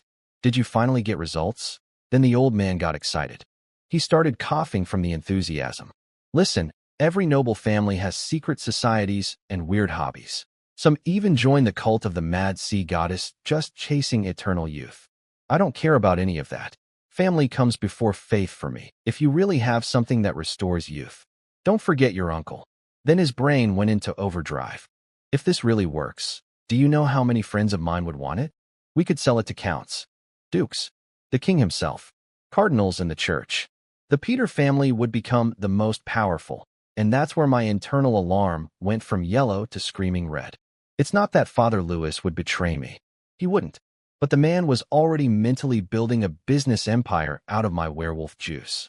Selling supernatural youth potions to kings and cardinals, while the Storm Church publishes a new witch-hunting directive every year. When someone wants too much, that's usually when everything goes wrong. I'm a tiny baron with a crumbling castle. If I attract the attention of dukes and kings right now, I don't become their business partner. I become their lunch. You don't sit at the table with powerful people when you're weak. You just end up on the table. I looked Father Lewis dead in the eyes and lied like a champion. Uncle Lewis, you're overthinking this. Witchcraft? Me? Even if it existed, I would never risk the family. If the church labels me a heretic, I legally can't even be a lord anymore. The Peter family would lose everything. I'm not that stupid. It was like throwing cold water on a bonfire. He deflated instantly. You're right. Family first. I got carried away. He stared at me for a long moment. You've really grown up, Sunan. Fine, I can see you don't trust me with this. Ouch. That one stung a little. But better hurt feelings than dead family. He headed for the door, then turned back. One more thing. Go visit your cousin Julia. She's been worried lately. She is your uncle's daughter. Family should look after each other. Oh right, Julia Peter. My cousin who inherited a tea plantation from her dad, plus a nice little villa. Except, just like me, her father's subordinates stole everything from her after her dad died. She'd been living in my castle as a refugee relative. Honestly, what happened to me and Julia is happening everywhere in this kingdom. The Storm Kingdom is only 50 years old. It was built by Western knights who conquered a 2,000-year-old declining empire and planted feudalism on top of the rubble. No cultural roots. No legitimate legal tradition. The first generation conquered with swords. The second generation held together with tape and prayers. Now the third generation is watching the whole thing crack apart, as every subordinate, every vassal, every ambitious local strongman realizes the system has no real foundation. Either someone competent fixes the mess, or the whole kingdom vomits up everything it swallowed. I was planning to be the someone competent option. at least for MY territory. I said goodbye to Father Lewis and headed across the castle to visit Julia. But as I passed through the military storage section, I stopped dead. Someone was inside the weapons warehouse. I could hear them rummaging, moving boxes, searching through our supplies. Who's in there? The noise stopped immediately. Then I heard slow footsteps creeping toward the door. A thief? In MY Castle? The castle full of werewolves? I raised my left hand. The one with the brand new telekinetic inverted cross tattoo that I hadn't even tested yet. Well, looks like we're doing a live field test. I raised my left hand. Time to see what this telekinesis could do. Base telekinetic strength, 1.6. That's slightly stronger than a werewolf messenger's physical strength. Not bad for a hand that was completely normal 3 days ago. But the real power of the hand of sacrifice is the exchange rate. The more hurt I am, the stronger the telekinesis gets. And it's not 1-to-1. It's multiplied. If I get a permanent injury, the AI estimated the power boost would be absolutely ridiculous. So basically, some ancient wizard designed this potion for suicide soldiers. Here, drink this. The closer you are to death, the more powerful you become. Now go do something heroic and fatal. The AI cleaned up the recipe and removed the child sacrifice ingredient. But the core concept is still suffering equals power. Very cheerful. Very wholesome. I stood 4 meters away from the warehouse door and pushed with my mind. A handprint appeared on the heavy wooden door. Then the entire door swung open. The instant it opened, a black shadow exploded out from inside. Dagger aimed at where a normal person would be standing behind the door. This guy was fast. He'd even pressed his palm against the door while it was opening to feel where the pusher's force was coming from, calculated the person's height from the pressure point, and aimed his dagger straight at throat level. One problem, there was nobody behind the door, because I opened it with my mind from 4 meters away. His dagger stabbed into the gap between stone bricks. He stared at the empty space behind the door in complete confusion. How is that possible? Nobody's here. He was wearing chainmail, leather boots, had a beard, clearly a trained night attendant. He immediately pivoted toward the window, planning to escape. Smart instinct. His mission was reconnaissance, not a fight to the death. Too bad. I grabbed his throat with telekinesis, an invisible hand clamping down on his neck. The man's feet left the ground. He kicked and struggled, but with his stats, strength 1.4, speed 1.8, constitution 1.4, he couldn't break free from my 1.6 force grip. I dragged him through the air back into the warehouse like a fish on a hook. Smart brain, scan him. Record this fight. I walked in calmly, closed the heavy warehouse door behind me with a wave of my hand. Very dramatic. Very villain core. I'm leaning into the aesthetic at this point. The AI confirmed. Not a Storm Knight follower, not a Law Knight follower. Some kind of minor cult knight. The dagger had the Gus Pasha family crest on it. So this spy was sent by the biggest, baddest traitor knight in my former territory. The spy recognized me. You're the little baron. This was supposed to be a simple job. Just sneak in, look around, get out. Nobody said you could do witchcraft. You soft nobles and your dusty old books actually produced results? He lunged at me with his dagger. I flicked my left hand. His left leg got yanked by an invisible force. He face-planted into the stone floor. The dagger went flying. I caught it with telekinesis, nice and easy, and it landed in my palm. Then I proceeded to beat him up for 5 straight minutes. Here's the thing about telekinetic punches, you can't block them. There's nothing to parry, nothing to dodge. An invisible fist just appears on your face, over and over and over. Every time he tried to rush me, I'd step back and yank his leg out from under him. Down he'd go. More invisible punches. 5 minutes of being punched by a ghost while a teenager watches you from across the room. That's not a fight. That's a humiliation. By the end, he was kneeling on the floor, face swollen like a purple balloon, gasping for air. I'd only used half my mental energy. So in normal conditions, the hand of sacrifice can comfortably bully a mid-tier knight attendant while barely trying. If I combined it with werewolf transformation, even the strongest knight attendant wouldn't stand a chance one-on-one. And for normal humans, witchcraft is just unfair. You can train your whole life with swords and shields, but how do you defend against an invisible hand grabbing your throat from 4 meters away? I interrogated him. Why did Gus Pasha send you? And what god do you worship? I worship the Great Horned Rat. The Great Horned Rat. Of course. A minor evil deity. No wonder his training was weird. Burst speed of 2.0, but terrible stamina. Evil God Knight attendants get worse training than mainstream religious ones and have to pay extra costs. Bargain bin faith.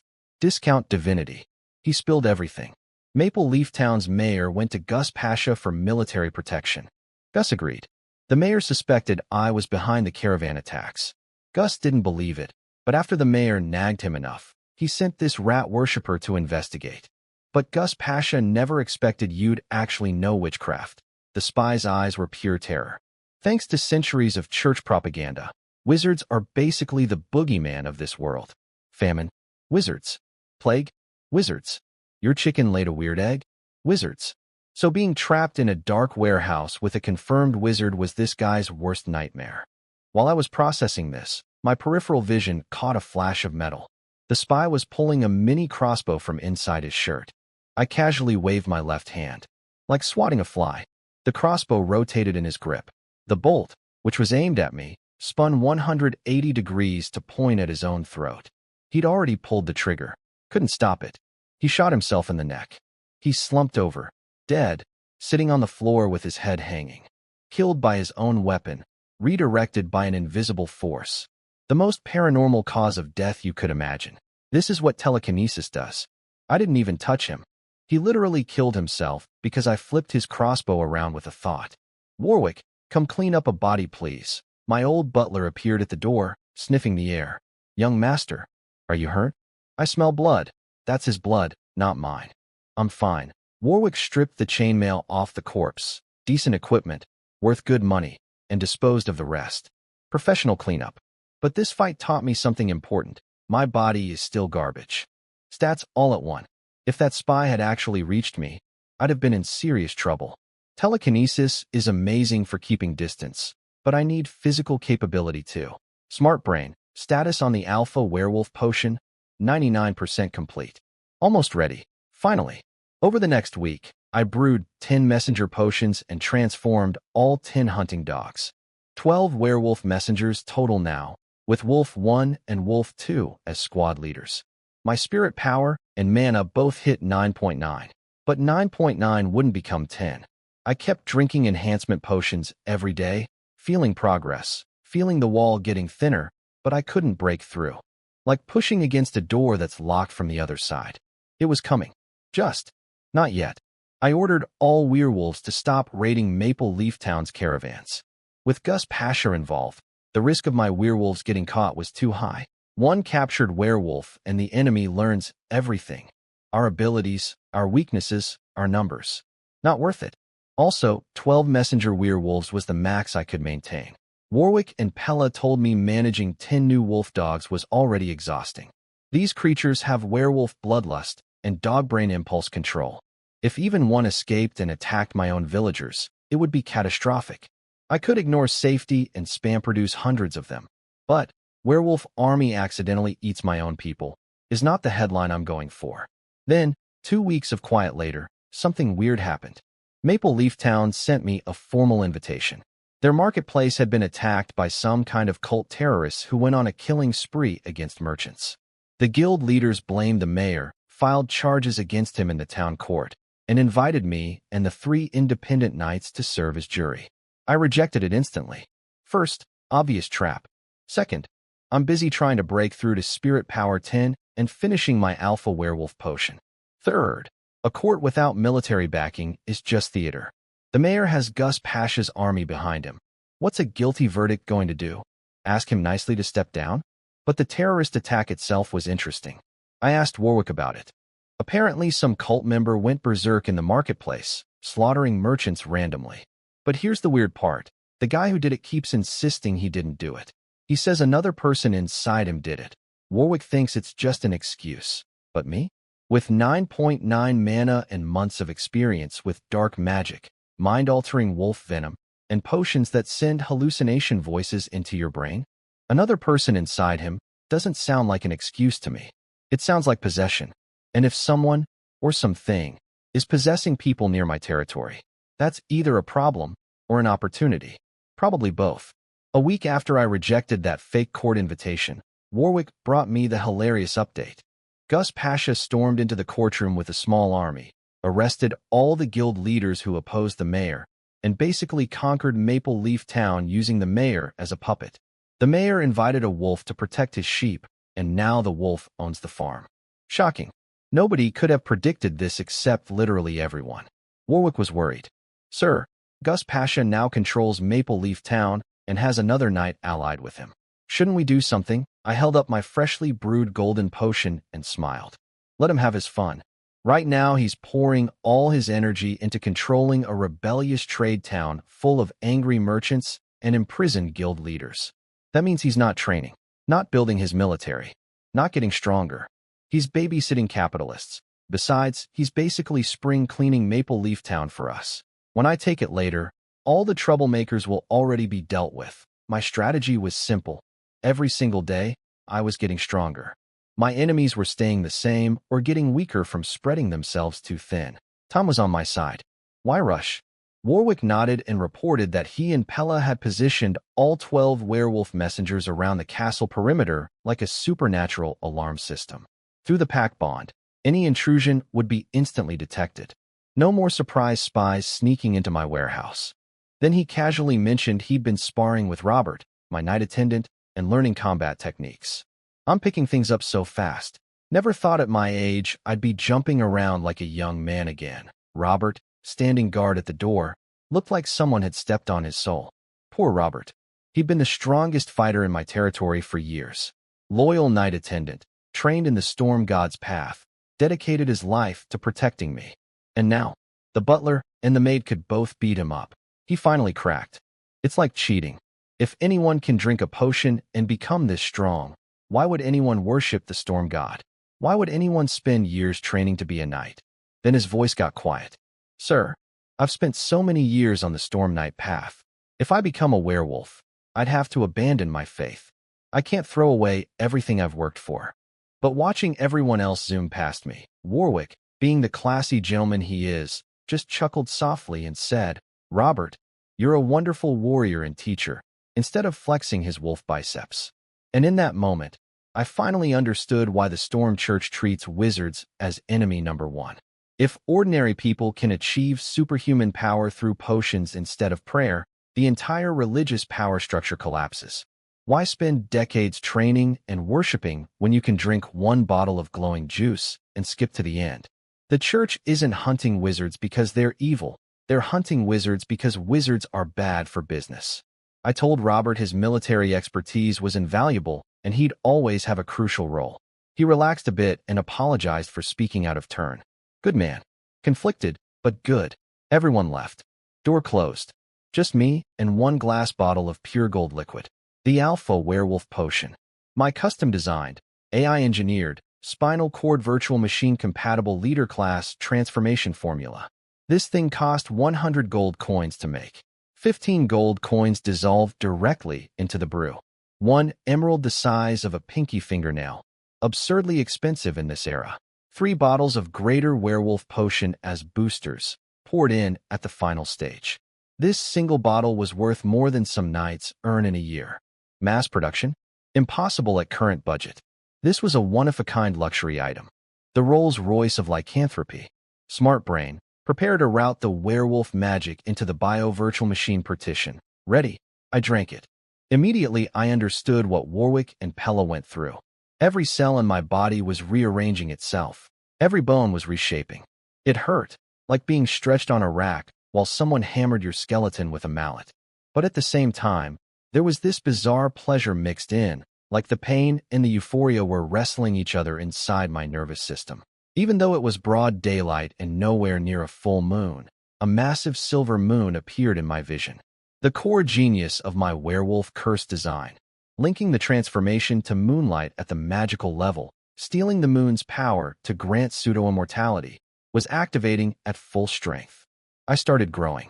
My body shot up to 3 meters tall. Dense fur erupted across my skin. My muscles hardened into something that felt like steel cables wrapped in armor plate. My chest expanded into a wall of natural body armor that would make a bodybuilder weep with jealousy. Grahhhhh. A roar escaped my throat before I could stop it. Deep. Primal. It shook the entire castle tower. Every werewolf in the building felt it. The messengers, Warwick, Pella, they all sensed their alpha had arrived. The pack hierarchy just got a king. I fought down the wolf instincts, the rage, the bloodlust, the urge to just smash through the wall and run howling into the forest. No, the werewolf is a tool. I am Sunan. I use tools. Tools don't use me. Smart brain, give me my stats. Strength, 2. Speed, 2. Constitution, 3. Spirit, 10.5. Spirit power, 10.5. I broke through. The wall I'd been pushing against for weeks just crumbled. In human form, my spirit sits at 10. In alpha werewolf form, the enhanced pack bond programming adds 0.5, pushing me to 10.5. The wizard threshold was 10. I'm past it. Constitution of 3 means I'm physically equal to a full knight in toughness. Strength and speed of 2 each. Not quite knight level there, but with damage reduction, super healing, telekinesis, sleep grenades, and pack command abilities, a standard knight would have a very bad day fighting me. I flexed my massive werewolf arms, feeling power I'd never imagined having 6 months ago. If a water buffalo walked in right now, I could tear it apart with my bare claws. Then I deactivated the virtual machine and shrunk back to regular human Sunan. Scrawny, 16-year-old, completely average-looking Baron. Can't let the wolf form stay active until I'm sure it won't interfere with my wizard development. But oh man, spirit power, 10. Mana, high. Telekinesis, online. Alpha werewolf form, unlocked. 12 werewolf messengers, armed with steel claws and madness venom. 2 greater werewolves, combat-tested veterans. Sleep grenades, stockpiled. Gus Pasha is out there playing politician, thinking he's the biggest predator in the territory. He has no idea what's growing in this crumbling little castle. I activated the virtual machine again just to play around with my new wolf body. Deep breath, then boom, muscles inflating like balloons, golden eyes, 3 meters of pure furry destruction. The senses. Oh my god, the senses. I could see leaf patterns on trees 50 meters away. My pupils zoomed in and out like a camera lens. I could hear servants walking through the castle and tell if it was a maid or a manservant just from how heavy their footsteps were. And my nose. I could literally smell emotions. The farmers working the fields below my hill. I could smell their fatigue, their stress, their mood, floating through the air as hormone molecules. I'm basically a walking surveillance system with fur. The stat panel doesn't capture everything. I thought. Werewolf sensory enhancement probably exceeds Storm Knight's in smell and hearing. My nose can detect hormones floating in the air. Then I tested the upgraded pack bond in alpha form. In human form, the pack connection was like a weak Wi-Fi signal. Basic, choppy, 1 bar. In alpha werewolf form, full bars. 5G supernatural broadband. I could feel every werewolf's emotions. Warwick's quiet satisfaction. Pella's contentment. The dog's simple happiness. I could push my own emotions through the bond to communicate without words. Be alert. Instant transmission to all 14 werewolves. No voice needed. No messenger needed. Telepathic group chat. Then I tried something wild, sending my mana through the bond. It worked. 0 loss. My magic flowed into a messenger werewolf guarding the courtyard, and his eyes flashed deeper gold instantly. And the system was automatic. When I wanted to share power, it automatically targeted the weakest member. When I wanted to drain power, it pulled from the strongest. The AI had programmed these quality of life features directly into the potion recipe. Autopilot resource management. World's first magical load balancer. Then I got creative. I linked 3 messenger werewolves together through the pack bond and funneled all 3 of their mana into one of them. Smart brain. Stats on the boosted messenger. Strength, 1.7. Speed, 2.6. Constitution, 1.7. Plus triple stacked damage resistance, meaning fire and silver. Their main weaknesses would be significantly less effective. The raw numbers don't look huge, but 3 layers of pseudo-immortality on one body? That wolf could take a torch to the face and barely flinch. I also confirmed that my hand of sacrifice telekinesis works while in alpha form. That meant my dream combo was real. Get injured in werewolf form, auto-heal with werewolf regeneration, but the injury still powers up the telekinesis before it heals. Damage converts to psychic power, then the damage heals, but the power stays boosted until the fight ends. I'm basically an RPG character who spec'd into every build simultaneously.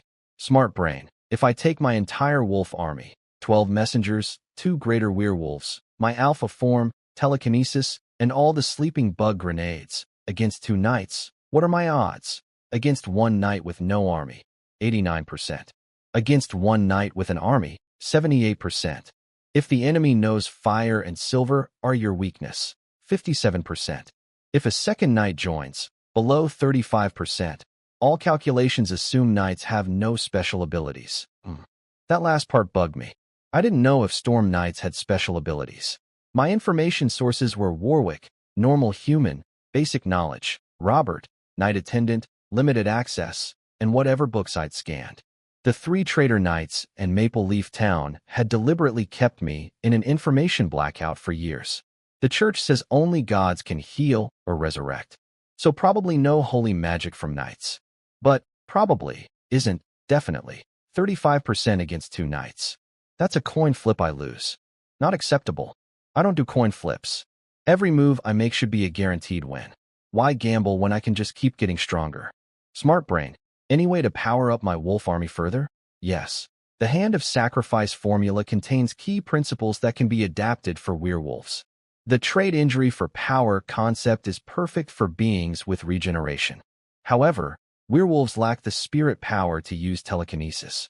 Solution: redesign the formula to convert health damage into raw physical strength and speed instead. Trade HP for attack power on creatures that regenerate HP automatically. So they get hurt, power up, heal, and still keep some of the power boost. Call it the Berserker Potion, I said, because that's exactly what it is. Werewolf berserkers who get stronger the more you hurt them, and then heal anyway. Good luck with that, Gus Pasha. I deactivated wolf form, returned to normal human mode, and grabbed a spirit enhancement, 1, potion. Routine daily dose. Drank it. Then something very non-routine happened. My spirit power went nuclear. Activity levels spiking beyond anything I'd felt before. I tried to set the empty glass bottle down on my wooden desk. The bottle passed through the desk. Not fell off. Not broke. Passed through. Like the desk was a hologram. The bottle and the desk were occupying the same physical space, overlapping like 2 images on a screen. I stared at this impossible physics violation happening on my furniture. Smart brain. What is happening? Your spirit power has broken through 10. It's become extremely active. Previous analysis predicted that reaching 10 would trigger a significant event important to the wizard path. What you're seeing is most likely a hallucination or perceptual shift. Warning, your spirit power activity is still increasing. Solution: the AI didn't finish its sentence. Because reality was falling apart around me. Everything in the room started overlapping. The walls merged with the ceiling. The floor blended into the furniture. Objects existed in multiple places at once. Something far away, something I couldn't identify, was calling me, pulling at my consciousness like a magnet pulling iron. My spirit power hitting 10 didn't just open a door. It kicked the door down, set the hallway on fire, and invited me to walk through. Something is happening. Something big. And I have absolutely no idea if it's going to make me a wizard or kill me. But hey, that's basically been my Tuesday since I got struck by lightning playing Europa Universalis. Let's see what's on the other side. Reality broke like a dropped mirror, and I fell through. 1 second I was standing in my attic staring at a glass bottle that had phased through my desk like a ghost. The next second, I was standing in a completely different world. A gray wasteland. Stone monuments everywhere. A permanent full moon hanging in a dark gray sky. The ground was covered in wolfsbane grass. In the center of the whole place sat an ancient stone altar radiating an energy that felt familiar, like meeting a distant cousin you didn't know existed. Smart brain, where am I? Insufficient data, but based on your sensory input and spirit activity levels, this is not a hallucination.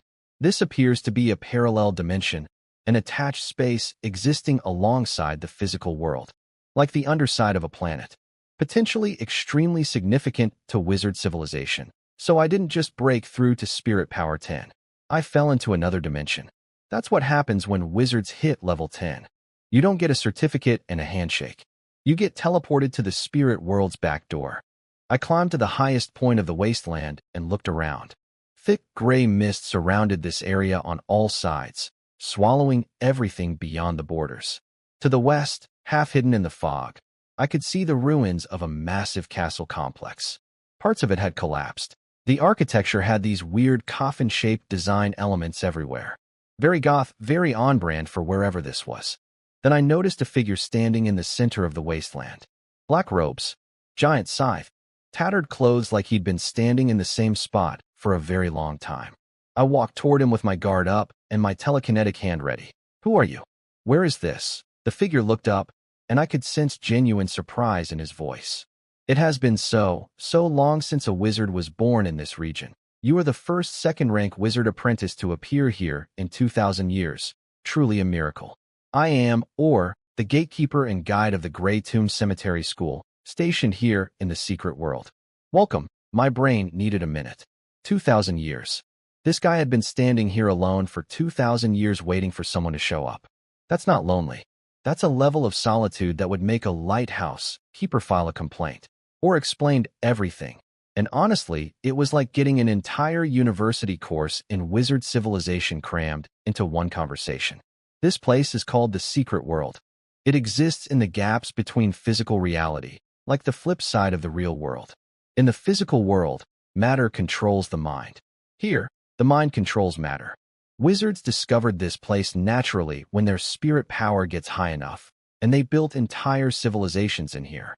Trading posts, research labs, faction headquarters, a whole hidden society operating in a dimension normal people can't see. But 2,000 years ago, all the wizards vanished. They left this region, moved somewhere else, took their secret world territories with them to wherever they went. The mist rolled in and ate everything they abandoned. Or school, the Grey Tomb Cemetery, had been one of the factions based here. Now all that's left is a half-ruined castle sinking into the fog and one very lonely gatekeeper. I was created by the Grey Tomb Cemetery using black magic, or said, sounding genuinely sad. I can't go to the physical world. I only know what the wizards told me, and they were always busy, so I don't know much. After 2,000 years of being alone, I've forgotten a lot too. If you hadn't come, the last patch of cleared land would have been swallowed by the mist, and I would have died with it, dude. I just saved the life of a 2,000-year-old magical construct by accidentally breaking through a spiritual threshold in my attic. That's the most unintentionally heroic thing I've ever done. Then he dropped the wizard ranking system on me like a PowerPoint presentation. Normal humans who study in wizard organizations 3-rank apprentice, strong spirit power, 2nd rank. Apprentice can enter the secret world. That's me. 1st rank apprentice can recognize their own heart, whatever that means, full wizard 2-ring wizard, and presumably higher. Full wizards can use lightning, control fire, heal people, all the stuff the church claims only gods can do. The Grey Tomb Cemetery's full wizards could literally resurrect the dead and make them better than before. What about 2-ring wizards? I asked. The Grey Tomb Cemetery never had one, so I don't know. Great. Even the ancient magical faction topped out at 1 ring. 2-ring wizards are apparently so rare that an entire school of death magic specialists never produced one. Then, or pointed at the landscape around us. The wasteland, the full moon, the wolfsbane. This is your secret world manifestation. Your magical identity made physical in this dimension. The moon and the wolfsbane. Those represent your connection to your werewolf magic. I should mention, he added, a normal 2nd-rank apprentice doesn't have this much territory or this many symbols manifested. You are. Unusual, yeah? I'm the kid who reverse-engineered wizard potions from dusty book footnotes using a video game AI chip, brewed werewolf cursed juice in an attic, turned his butler, and made into supernatural predators, and accidentally became a wizard apprentice while trying to put a glass bottle on a desk. Unusual is one word for it. Or gave me the important practical information. In the secret world, casting spells costs almost no mana and difficulty is drastically reduced. This is basically a wizard's personal training ground and laboratory. The real world is hard mode. The secret world is practice mode with infinite resources. Then the sad part. 2,000 years ago, I could have inducted you into the Grey Tomb Cemetery and given you their full inheritance, techniques, spells, research. But now, there's almost nothing left. The mist took it all. He paused, then brightened slightly. But you are the first wizard born in this region in 2,000 years. Perhaps you could rebuild something here. Start fresh. I looked around at my gray wasteland kingdom with its wolfsbane carpet and permanent full moon. My own personal dimension. An entire hidden world waiting to be claimed. Zero competition for 2,000 years in any direction. In the physical world, I'm a broke 16-year-old baron with debt and enemies. In the secret world, I'm basically Christopher Columbus landing on an empty continent. Except this continent exists inside reality itself, and I don't have to feel bad about any indigenous populations because they all left voluntarily 2 millennia ago. My to-do list just got a lot longer, but also a lot more exciting. Step 1. Don't get killed in the real world. Step 2. Explore this entire dimension. Step 3. Build a wizard empire in the gaps between reality.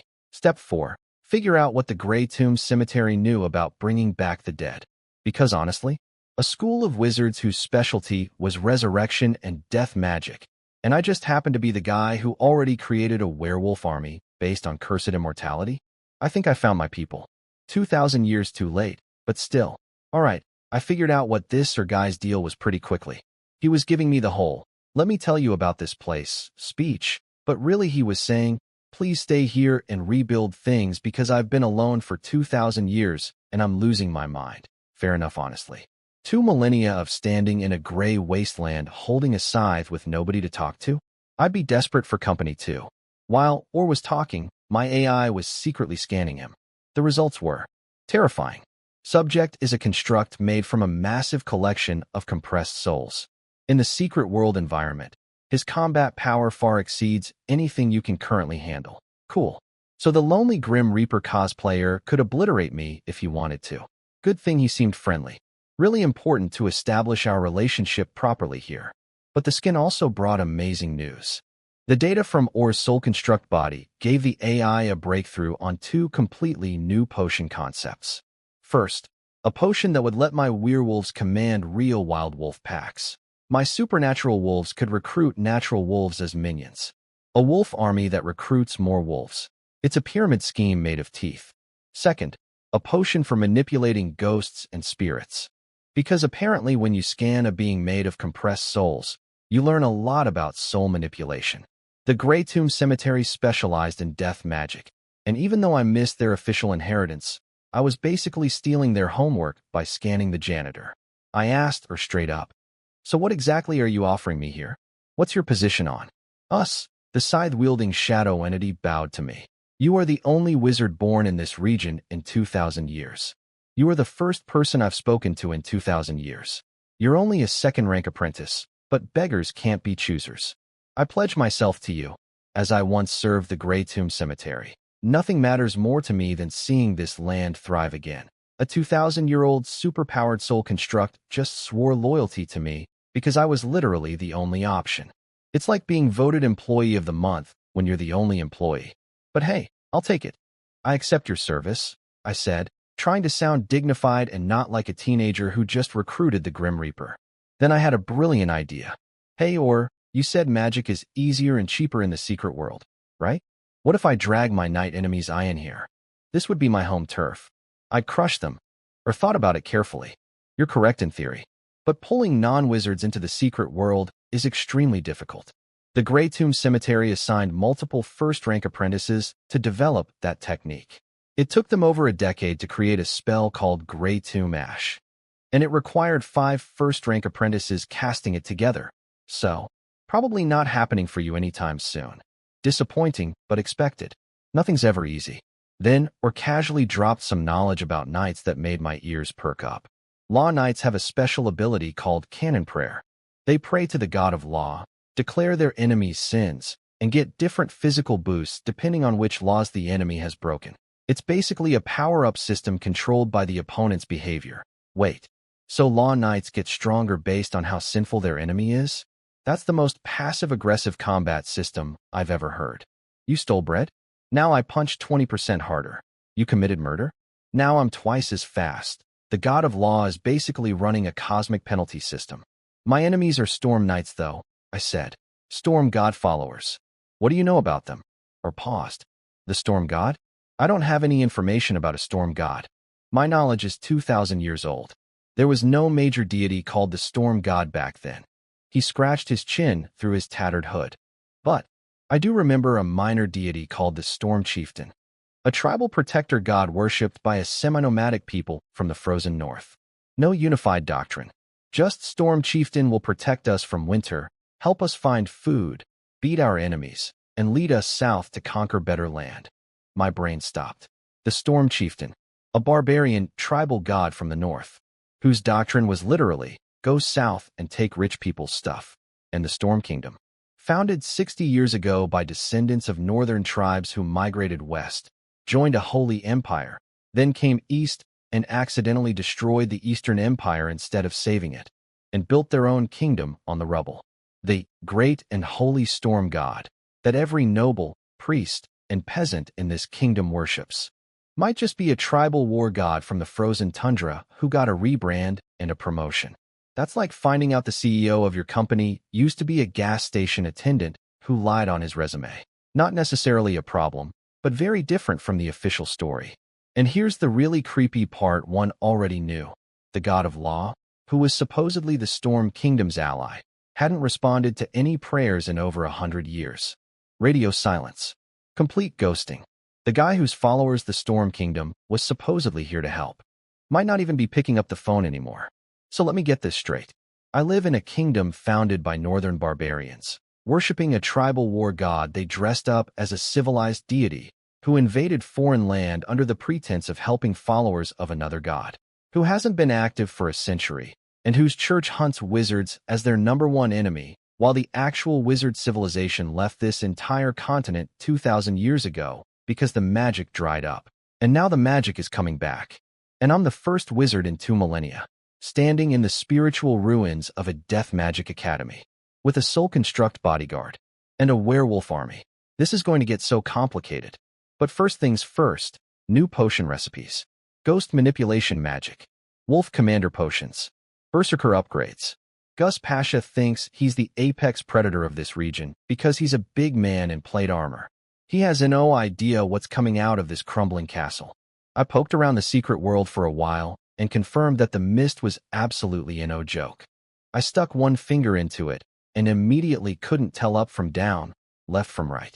My AI calculated you'd need at least 20 spirit power, first-rank apprentice level, to even attempt walking into that fog without getting permanently lost.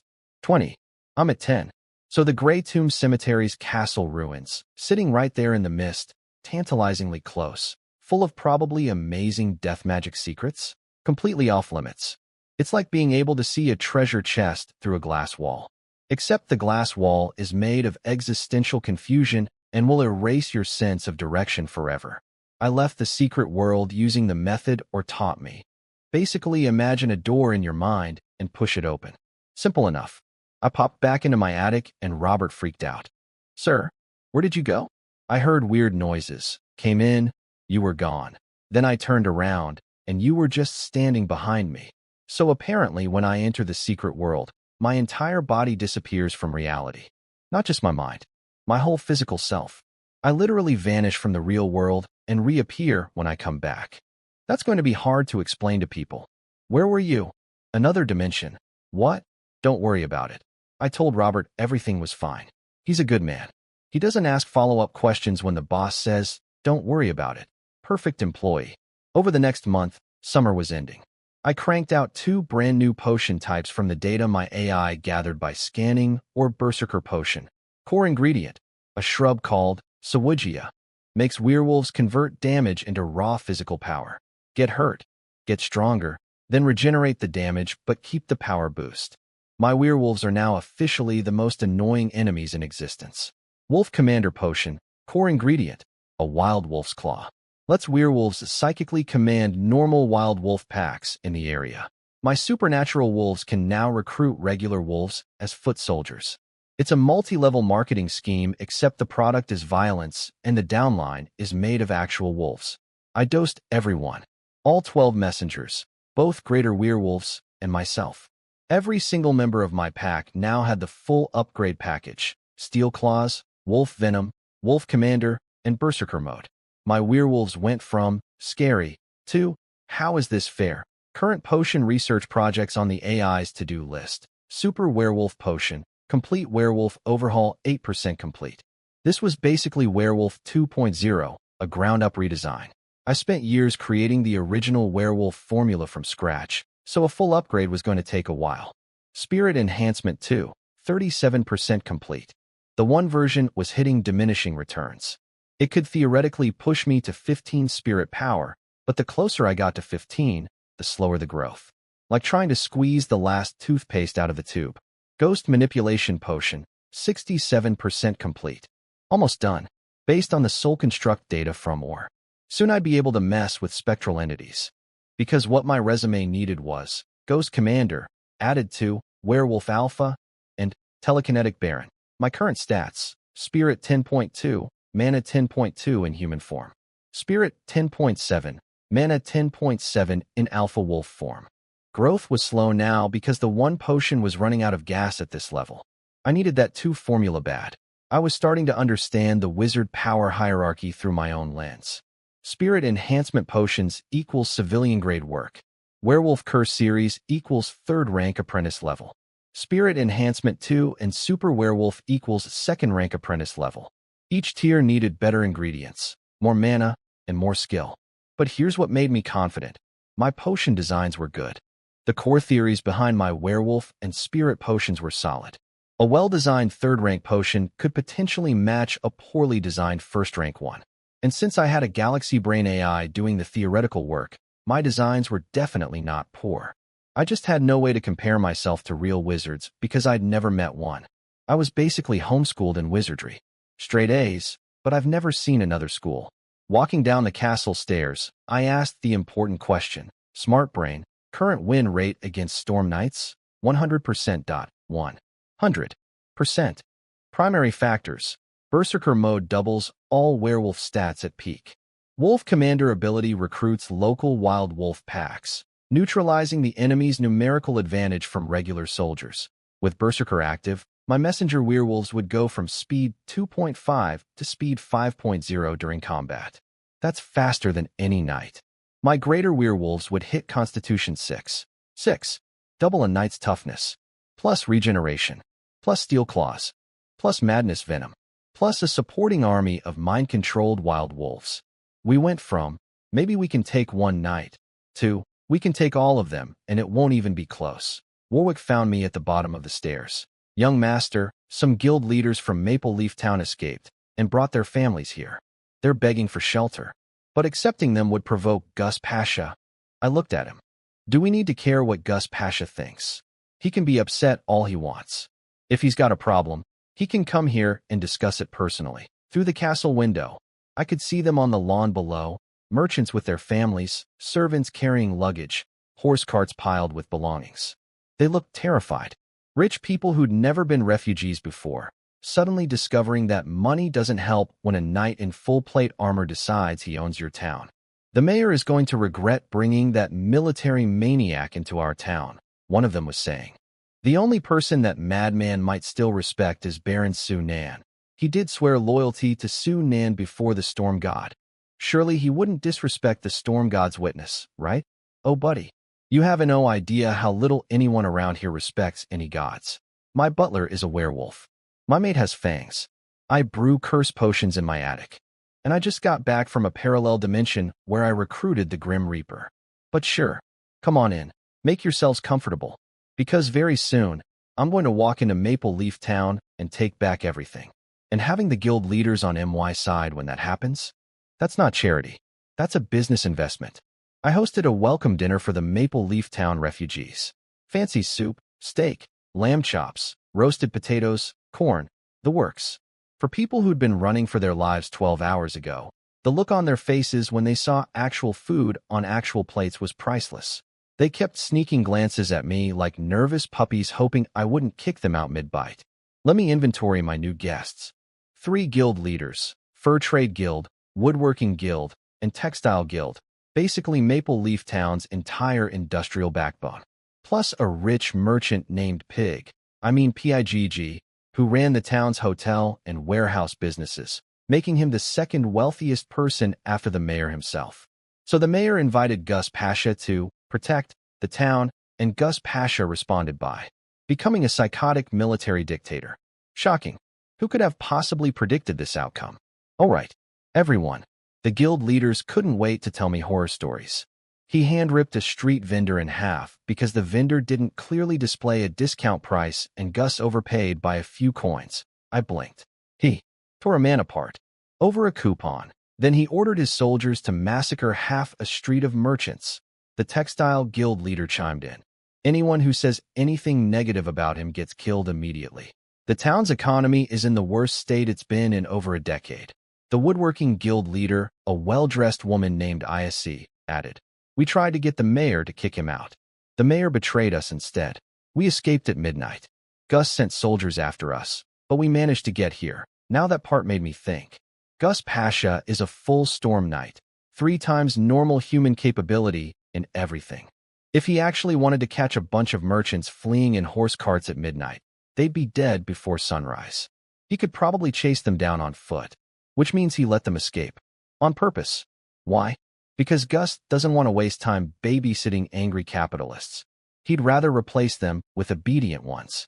And by letting them run to either me or the other knights, he's testing who's willing to harbor his enemies. He's probing for threats. This man's real target was obvious. He didn't just want Maple Leaf Town. He wanted my title, Baron of Peter Territory, the legitimate lordship over everything in this region. Maple Leaf Town was just appetizer. I was the main course. Too bad for him. I'm the cook now. ISC tried to be helpful. Baron Sunan, shouldn't we contact the royal family? Or your Peter family's main branch back in the Holy Empire? They could send knights to help. I looked at her, looked at the others, said, got up from the table, and walked straight to my attic without another word. I could feel the confusion I left behind like a physical cloud. These people wanted to talk strategy, hire soldiers, send letters, form alliances, normal political stuff for normal political problems. But I wasn't thinking about politics. I was thinking about how to use Gus Pasha's approaching army as test subjects for my upgraded werewolf pack. Downstairs, poor ISC was staring at Warwick. What? What did he mean by that? Shouldn't we at least raise some soldiers? We have money. We can fund. Warwick just smiled. Perhaps there's another possibility. Perhaps Peter Castle doesn't lack military strength. Gus Pasha has never been a problem in our Lord's eyes. Then he twisted the knife. And you all looked the other way when money could have made a difference. Now you want to buy your way back in, but you're late. ISC's face went blank. The other guild leaders looked like they'd swallowed bugs. But Pig, that crafty old Eastern Empire merchant, his eyes lit up like slot machines hitting jackpot. He'd been surviving by reading power dynamics his entire life. In 2 seconds flat, he leaned over to his personal servant and whispered, "Get 500 gold coins from our reserves. And find me a beautiful maiden. Tonight, we're sending gifts to the Baron. We're late to the party, but the music's still playing." This man understood. When you've wronged someone powerful and you want back in their good graces, you don't bring arguments. You bring cash and presents. I almost respected him. Almost. He'd still been part of the group that abandoned my family. But at least he was smart about trying to fix it. Meanwhile, up in my attic, I felt something through the pack bond. One of my werewolf guard dogs stationed at the estate's perimeter was smelling something. Lots of strangers. Metal. Weapons. Armed men approaching my territory. Gus Pasha's probing force. Random bandits? Didn't matter. Through the pack bond, I sent one simple command to that guard dog. Go. Tear them apart. Show me what you can do. Then, calmly, smart brain, record all combat data via pack link. Save as wolf pack file number 4. My dinner guests downstairs were debating how to raise an army with gold coins and political connections. Meanwhile, my actual army, invisible, supernatural, and hungry, was already engaging the enemy. While I sat in my attic, drinking tea. This is what they don't teach you in Baron School. You don't need alliances, soldiers, or money when your pets can turn into unkillable monsters with steel claws, madness venom, berserker rage, and the ability to recruit every wild wolf in the forest. You just need a good chair and a nice cup of tea. I was sipping tea in my attic when the pack bond pinged. Someone was approaching my castle with soldiers. Through the werewolf's eyes, I could see the whole situation. Some guy named Valen Pasha, Gus Pasha's little brother, was riding up to my front door with 30 elite Pasha family soldiers and 30 Maple Leaf Town militia, plus the militia captain. The man shot an arrow at my castle gate as a greeting and scared my gatekeeper so bad the poor servant tripped over himself running inside to warn me. Then Valen announced to his troops, with the confidence of a man who has never been humbled, "Today, this castle belongs to the Pasha family." The militia captain tried to reason with him. "Sir, we're technically still the Baron's vassals. Maybe we should ask permission before." Valen wasn't listening. He was too busy fantasizing about stomping on my family name. From my attic, through the pact bond, I issued one command to a single werewolf messenger guarding the perimeter: engage. Not kill them all, just play with them. I wanted data. Smart brain, recording. My werewolf darted through the forest like a shadow. Valen spotted the movement and immediately assumed it was Robert, my night attendant. He fired 7 arrows in rapid succession, pretty impressive archery actually, and hit the werewolf's arm with the last one. Valen grinned. Got him, except the werewolf kept running at full speed as if the arrow was a mosquito bite. It healed in seconds, and the arrow just fell out. But Valen, bless his denial, told himself, must be adrenaline, and chased after the shadow. This was exactly what my werewolf wanted. It led them 1,000 meters away from my castle, deep into dense forest. The werewolf's home turf. My home turf. Then the werewolf struck. Not a killing blow, just a scratch on one elite soldier's arm. A little love tap. Drew blood, tore some leather armor, nothing fatal. Valen laughed. Huh, that's all it's got. The attack power is pathetic. It can't even seriously injure one soldier. Form up the infantry square. Oh buddy, you have no idea what just happened to your soldier. The troops formed a tight rectangular formation, 10 across, 6 deep, shields and swords ready. Classic infantry tactic against fast opponents. Very effective against normal enemies. Very useless against what was about to happen. Because about 2 minutes later, the scratched soldier's eyes turned blood red. His body hair started growing thicker, and then he started screaming incoherently and hacking at his own squad mates with his sword. In a tight infantry square where everyone is pressed chest to back, a single soldier going psychotically berserk is an absolute nightmare. Before anyone could react, he'd killed 2 of his own guys and seriously wounded a third. Wolf venom, baby. 1 scratch. That's all it takes. The toxin attacks the nervous system, scrambles friend or foe recognition, and turns the victim into a mindless berserker who attacks the nearest living thing. Which, in a packed infantry square, is always a friendly. Valen was screaming, "What's happening?" when the berserk soldier got cut down by his own comrades. But before anyone could breathe, my werewolf blurred out of the forest again, scratched 3 more soldiers. Carefully non-lethal, just enough to break skin, and vanished back into the trees. 3 ticking time bombs now standing inside the formation. That's when Valen finally understood. I watched through the pact bond as the color drained from his face. He'd realized 2 things simultaneously. 1, the creature wasn't unable to kill. It was choosing not to. It was deliberately inflicting minor wounds and waiting for the venom to do the real damage. Every scratch was a delayed grenade planted inside his own formation. 2, the arrow he'd shot into the creature's arm earlier? It had fallen out. The wound was completely healed. The creature was never retreating. It was leading them here. Kill the wounded soldiers, Valen screamed. Kill them before they go berserk. The soldiers looked at each other. Their friends were standing right there. Wounded, confused, scared, but still human. Still their brothers in arms. And their commander was ordering them to execute their own people based on what? A scratch? Nobody moved. Because in a crisis, humans don't make cold, rational decisions. They look at their buddy who has a cut on his arm and think, he's fine. Why would we kill him? They don't think, in 90 seconds he'll turn into a rabid maniac and split my skull open. The militia captain looked at the crumbling formation and quietly accepted the truth. This infantry square was dead. It just didn't know it yet. From my attic, I nodded to myself. The wolf-venom harassment combo was performing beautifully. One messenger werewolf with speed 2.5 and poison claws had single-handedly destroyed a 60-man military unit's cohesion without killing anyone directly. The soldiers were doing the killing for me. Friendly fire, mutual suspicion, command paralysis, all from a few scratches. But I wasn't done collecting data. Time for the next experiment. Wolf Commander ability. Through the pack bond, I gave the order. My werewolf threw back its head and howled. The forest came alive. Green eyes. Dozens of them. Wild wolves. Regular flesh and blood wolves. Emerging from behind every tree. This area had always been wolf territory. Now those wolves had a new alpha, my messenger, and it was giving them one simple instruction: attack. A wall of snarling wolves charged out of the forest toward the already broken, terrified, half-berserk infantry square. Valen Pasha wanted to test my castle's defenses today. Instead, he became my lab experiment. And the results were excellent. The wild wolves swarmed in, and everything fell apart beautifully. The soldiers could have handled normal wolves. They had weapons, armor, training.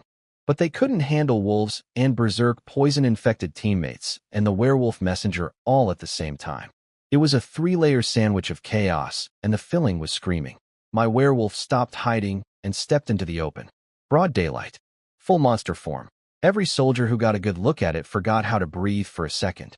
Valen Pasha, the big brother's little brother, the cocky archer who shot an arrow at my front gate as a hello, stared at the creature with his jaw somewhere near his boots. Storm got above. He pressed his sword handle to his forehead and prayed. First time this man has probably prayed sincerely in years. Meanwhile, I was calmly taking notes from my attic window. Smart brain. I used Wolf Commander on the war horse. Results? Interesting discovery. The Wolf Commander ability works on a soul level, not a physical one. When my werewolf used it on Valen's horse, the horse was paralyzed with terror, refused to move forward, wouldn't even charge. The soul-level intimidation was too strong for an animal mind. But when I tried it on Valen himself, nothing. Humans are too intelligent. It just made him angrier and more focused on fighting. So against humans, Wolf Commander is basically a taunt button. Useful for pissing people off, useless for controlling them. Good data. Moving on. The militia captain tried to run. My werewolf body checked him and his horse like a furry freight train. Man, an animal went flying. Valen abandoned his terrified horse, smart move, rolled off, and from the ground fired 2 arrows behind him with insane speed and accuracy.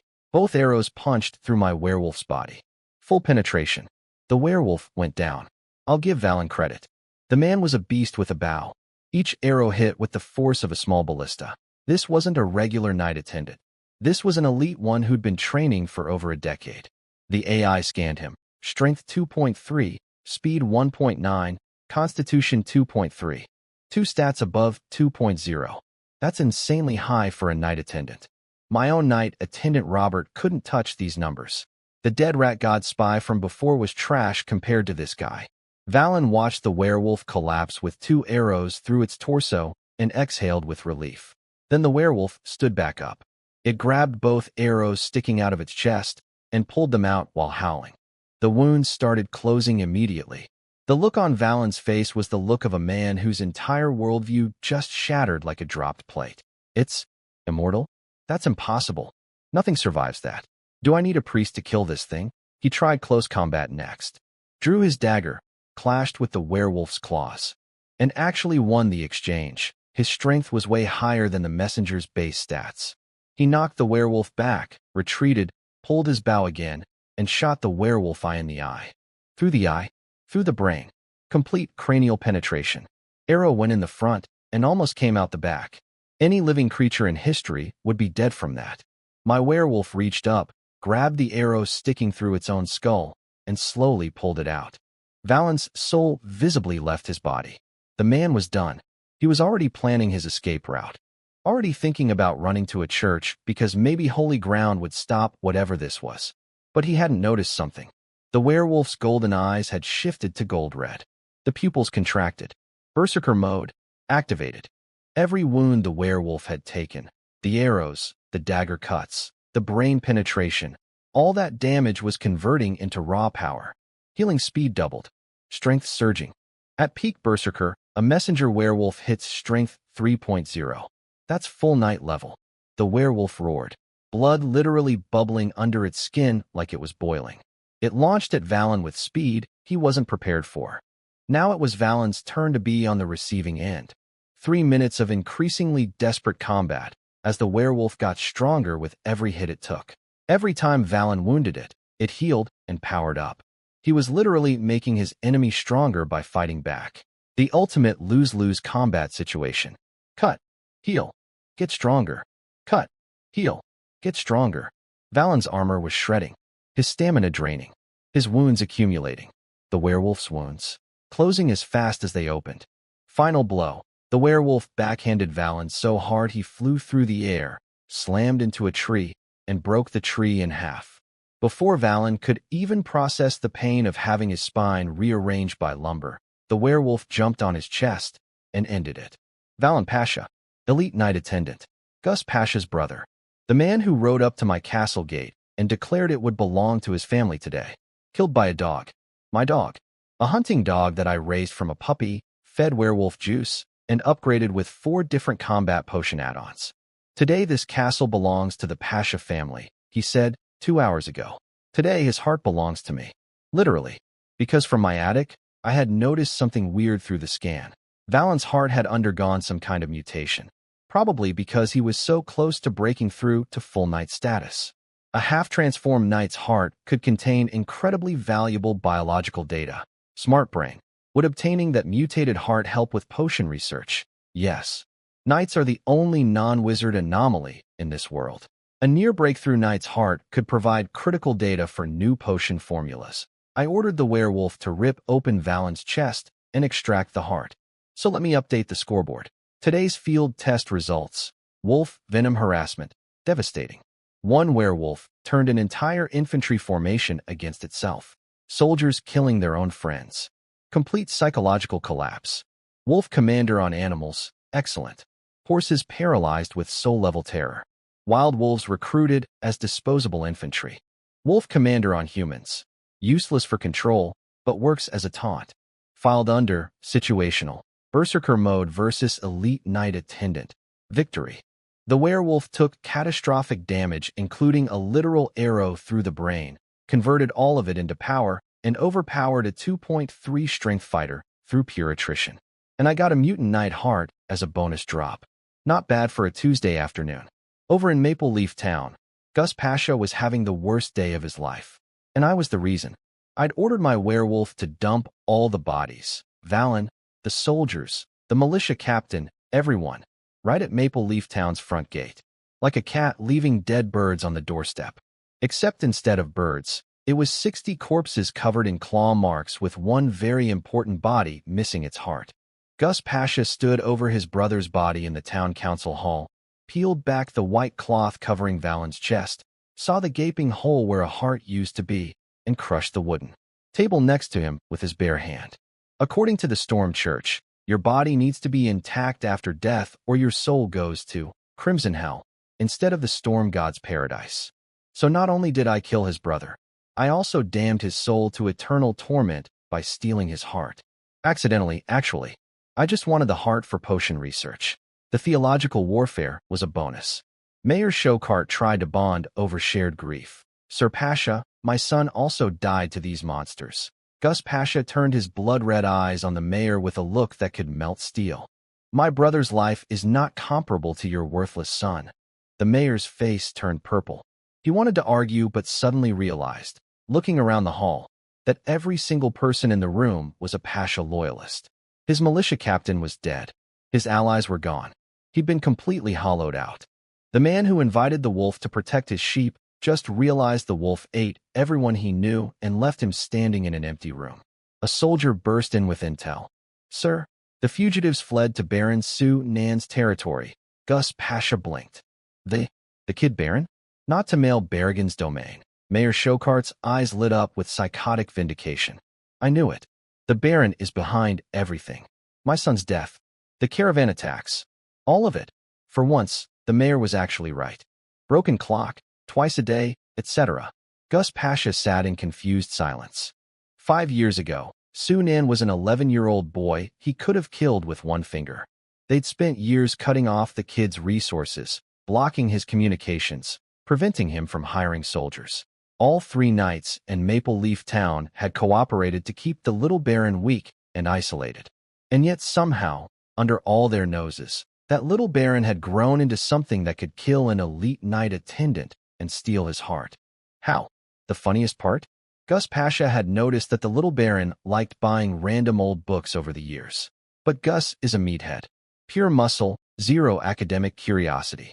His spies checked the books. No military manuals, no combat techniques, nothing useful by his definition. Just random ancient texts and weird academic stuff.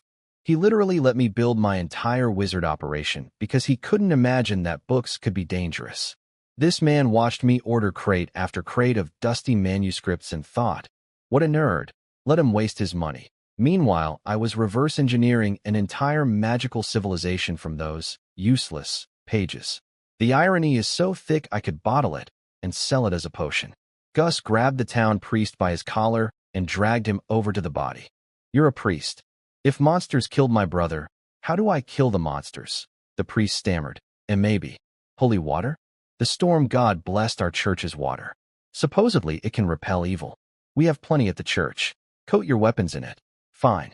Even if it doesn't work, as long as my soldiers believe it works, that's good enough for morale. Then Gus made his big decision.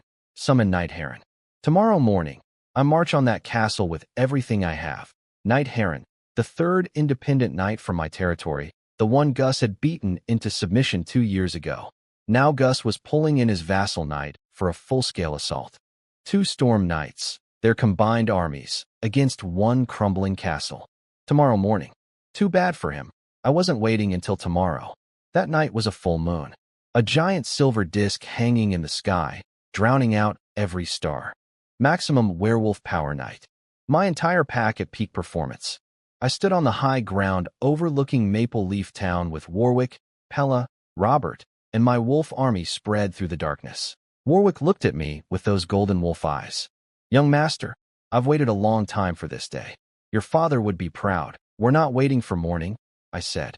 Tonight, my enemies won't live to see sunrise. At the town's toll gate, a guard barely had time to blink before a werewolf messenger caved his skull in with one stomp. The invasion of Maple Leaf Town had begun. But I had something special for tonight. Something brand new. That mutant heart I ripped out of Valen? It was gold for research. The AI's progress bars went insane. Ghost manipulation potion jumped 37%, finishing it completely. Super werewolf potion jumped 10%. Spirit enhancement 2 gained 4%. One night attendance heart accelerated 3 different research projects. Imagine what a full night's heart would do. I'd spent the entire day brewing my first ever Ghost series potion, Phantom Night Apprentice. Made from 50 grams of night attendant heart tissue, graveyard bone ash, and locust tree flowers grown in cemetery soil. The heart was the hard-to-get ingredient. Everything else was basically graveyard landscaping supplies. A violet-colored potion hanging from my belt. Second-rank apprentice difficulty. Core principles borrowed from Or's Soul Construct biology, optimized by my AI. My first death magic potion.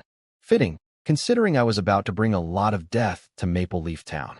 Gus Pasha was inside that town right now, planning tomorrow's attack, coating weapons in holy water, praying to a god who might just be a rebranded barbarian tribal spirit.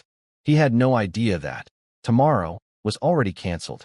Tonight, under the fullest moon of the year, the wolves were coming to Maple Leaf Town, and they were bringing their wizard. Full moon night. Silver disc in the sky. Werewolf power at maximum. Time to take back what's mine. I set up my command structure. Warwick and Pella helping manage the 12 messengers, with Wolf 1 and Wolf 2 as squad leaders for the other 10. Through the pack bond, I could coordinate everyone like a conductor directing an orchestra. Except instead of violins, it was claws. And instead of music, it was screaming. Could I just transform into Alpha Werewolf and directly control all 30-plus wolves by myself? Yes, but I wasn't about to reveal my biggest card in front of an audience. In this wizard world, information is survival. Who knows if some future enemy could extract intel from my werewolves? Best to keep I'm personally the alpha monster, thing as a surprise for emergencies. Phase 1, Silent Infiltration. 3 toll stations guarded the entrances to Maple Leaf Town, each 500 meters apart. Under the full moon, my werewolves' dark magic was boiling in their veins. They were faster, sharper, hungrier than usual. The guards at all 3 stations died without making a sound. Quick claw across the throat, Body dragged into shadows. Next target. Phase 2. Eliminate the city defenses. 12 werewolves scaled the wooden palisade walls like they were speed bumps and systematically shredded every wall sentry. Silent. Efficient. Professional murder delivered at werewolf speed. Phase 3. The barracks. My wolves poured into the military barracks like shadows with teeth. Soldiers died in their sleep. Never woke up. Never knew what happened. 1 second dreaming about whatever medieval soldiers dream about. Probably bread and not dying. And then just nothing. The werewolf curse was designed from the ground up for stealth operations. These creatures are darkness incarnate. I built them this way on purpose, and tonight they were performing flawlessly. Over half the garrison was eliminated before anyone noticed. Then one Pasha family night attendant, credit to the man, woke up when a werewolf pounced on his bed. He grabbed the wolf's arms and held its claws away from his chest through sheer strength and the lucky fact that he slept in chainmail. Who sleeps in chainmail? This paranoid lunatic, apparently, and tonight that paranoia saved his life for about 3 extra minutes. He screamed, "Enemy attack! Enemy attack! What is this monster?" Too late. Over half the army was already dead. Only about 130 soldiers remained from the original 300.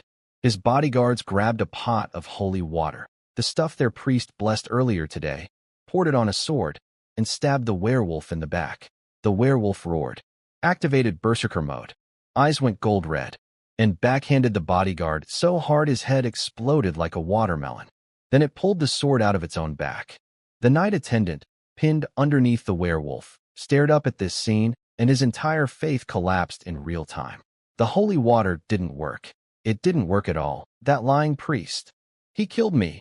Yeah, turns out, blessed water, from a god who might actually be a rebranded barbarian tribal spirit, doesn't do much against werewolves whose weakness is fire and silver, not religious tap water. Sorry about your theology, buddy. The berserking werewolf started beating on him with enhanced strength while he was still pinned to the bed with no weapon. It was like being trapped under a hydraulic press that was getting ENGRIR. Meanwhile, in another part of the barracks, 2 freelance night attendants who'd been hired by Maple Leaf Town heard the carnage outside. They walked to their door, listened for about 10 seconds, looked at each other, and then locked the door, pushed furniture against it, got back in bed. This is an internal barony war. We're just hired help. Whoever wins tomorrow will still need night attendants, right? Absolutely. Let's just pretend to be asleep. Nobody's even attacking our room. That tells you everything. These 2 geniuses had survival instincts sharper than any sword. A werewolf was actually standing right outside their window, listening to every word. It reported back through the pack bond. I laughed from my position 800 meters away. Let them live. Their hearts are weak. Stats only 1.2 to 1.3. Useless for potion research. Plus, after I take this town, I'll need some visible night attendants as a cover story. Can't exactly explain to visitors that my military is made of supernatural wolf monsters. Their work ethic is garbage, but they're decorative pets, not actual employees. Let them sleep. The barracks were toast. Literally, since multiple buildings were now on fire from knocked-over torches. By the time Gus Pasha and Knight Heron rushed over from the rich merchant's mansion where they'd been staying, it was basically over. Heron stared at the burning military camp. What happened? Did Male Berrigan attack us? Gus Pasha watched my werewolves darting through the flames, and his face went the color of iron. He'd planned to attack MY Castle tomorrow morning. He'd been 1 day away from launching his grand offensive. And I hit him tonight, the night before his big move, while his army slept, under the full moon when my wolves were at peak power. He was too slow. By exactly 1 day. The look on his face was the look of a chess player who just realized his opponent moved while he was still thinking about his turn. Gus Pasha pulled out his weapons. Not normal weapons. 2 great swords, each one nearly 3 meters long. Weapons that cavalry soldiers need both hands to barely use while mounted on horseback. He was holding one in each hand like they were chopsticks. I'll give the man this. He's terrifying. 3 times stronger than a normal human. Dual-wielding horse-sized swords single-handedly. 230 centimeters of pure muscle wrapped in full plate armor. He turned to his remaining soldiers with ice-cold eyes. It's not Berrigan. It's the little Baron. Should have killed him 5 years ago. He ordered his guards. Pour holy water on my swords. Buddy. The holy water doesn't work. Your priest lied because he doesn't know any better. Your great and holy storm god is probably just a barbarian war spirit who got a corporate rebrand. The holy water is just water with prayers in it, and prayers don't counter lycanthropy. But sure, splash away. It'll make your soldiers feel better for about 30 more seconds. He gripped his dripping wet swords and growled, "As long as I kill those monsters, everything goes back to normal." No, Gus. Nothing is going back to normal. Nothing has been normal since a 16-year-old nerd started brewing curse potions in an attic using a video game brain chip. And right now, that nerd is standing on the hill above your burning town, holding a brand new violet-colored ghost potion, backed by 14 werewolves, a telekinetic hand, sleep grenades, and the calm certainty that before sunrise, your heart will be in a glass jar in his laboratory. Your move, big man. Gus Pasha charged into the burning military camp on horseback, dual-wielding two greatswords that were basically lances. Each sword was nearly 3 meters long, weapons that normal cavalry soldiers need both hands to barely control while mounted. This maniac was swinging one in each hand like kitchen knives. I'll say this for Storm Knights, they're not cowards. Gus and Heron could have run. The smart move was probably to run. Their army was shredded, their barracks were on fire, and mysterious, unkillable monsters were everywhere. But Storm Knights don't run. Their whole religion is built on being brave idiots. Their ancestors crossed mountains and oceans to conquer foreign lands. Their God literally only blesses people who are brave enough to train through decades of suffering. Cowards don't become Storm Knights. You can't become a Storm Knight if you're a coward. The faith screening process filters them out. So every surviving Storm Knight is, by definition, the kind of lunatic who sees 12 werewolves in a burning building and thinks, "I should charge in there." Respect. Stupid, but respect. From my hilltop, I turn to Warwick and Pella. When my messengers finish gathering data, we go in. Unless you're scared. I can handle this alone. Warwick grinned with wolf teeth. Young master, I've been practicing combat with Robert for months waiting for exactly this moment. If I don't fight today, I'll regret it forever. I'm going to personally deal with those two traitors. Pella straightened up. I won't let you face them alone either, good people. Ride or die? ×3, thanks to the loyalty amplification. Smart brain, begin recording first engagement with full Storm Knights. File, Wolf Legion number 5. Down in the burning camp, Gus Pasha's horse charged at a messenger werewolf. The werewolf turned its crimson eyes on the horse and hit it with Wolf Commander. The horse froze, reared up, refused to move. Gus squeezed his legs, pulled the reins, tried every riding trick in the book. Nothing. The horse was soul-level terrified, and no amount of horsemanship could fix spiritual trauma. Damn monster. Gus jumped off his useless horse just as the werewolf lunged. He spun both greatswords like a human blender. Shing, shing, shing. In one instant, the werewolf had a dozen new holes in it. I noted the results. This messenger was already in full berserker mode, stats maxed at 3.0 across the board. And Gus was still clearly stronger. His technique was on another level. Decades of real combat experience versus a wolf dog that learned fighting through instinct and pack bond instructions. Raw numbers matched. Skill, not even close. A knight's lifetime of sword mastery versus a former pet who became a monster 6 months ago. But the werewolf was healing every wound. And Gus noticed. His eyes narrowed. So the holy water is useless. That worthless priest lied to me. Yeah, the holy water was just water. The storm god's blessing apparently doesn't include anti-werewolf properties. Possibly because the storm god is actually a barbarian war spirit who never learned to deal with cursed supernatural predators. Not really in his training manual. Gus went full offensive. He chopped off the werewolf's left arm, then sliced off its right leg. Clean cuts. Devastating power. The werewolf picked up its own severed arm, stuck it back on, and it reattached. Then did the same with the leg. Gus's eye twitched. Then he noticed 7 more messengers had surrounded him, plus dozens of wild wolves with glowing green eyes, all staring at him from the shadows. Monsters die. He extended both arms fully, both 3-meter swords spinning outward like helicopter blades, and rotated his entire body. A 7-meter diameter circle of death, air screaming from the sheer speed of the cuts. All 7 werewolves jumped simultaneously. My command through the pack bond, perfectly synchronized. They sailed over the whirlwind of steel. Gus looked up and started slashing at them midair, trying to decapitate them. If cutting off limbs didn't work, maybe taking the head would. That's when I played my trick. Through the pack bond, I ordered all 7 messengers to shift to dog form midair. 7 terrifying werewolves instantly shrank into 7 German shepherd-sized hunting dogs. Small, agile. They literally landed on his sword blades, used them as stepping stones, bounced to the ground, and transformed back into werewolves before pouncing at him from every direction. The look on Gus Pasha's face. I will treasure that moment forever. The moment when the most feared knight in the territory realized he'd been fighting dogs. Not warriors. Not demons. Not ancient monsters. Hunting dogs that a 16-year-old raised from puppies. And oh, he screamed, slashing wildly with both swords. I could feel his humiliation through the pack bond like heat from a bonfire. This man was a lord, a knight, a warrior who dedicated his entire life to physical perfection. And he was being tag-teamed by someone's pets. Then something shifted. He planted both swords, one angled upright, one angled down left, and began praying. Before the storm descends, my heart prays to the storm god. Grant me a keen mind to seize every opportunity in the chaos. Grant me the spirit of the storm, swift as lightning. I will defeat every enemy in your name. I immediately pulled all 7 messengers back. Because the instant he finished that prayer, something changed. I could feel it in the air, like a drop of ink falling into clear water. Something foreign entered his body.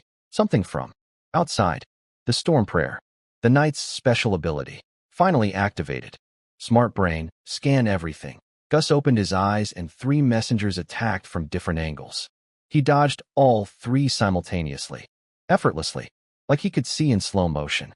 His stats hadn't changed. Not 1 point of strength, speed, or constitution increased.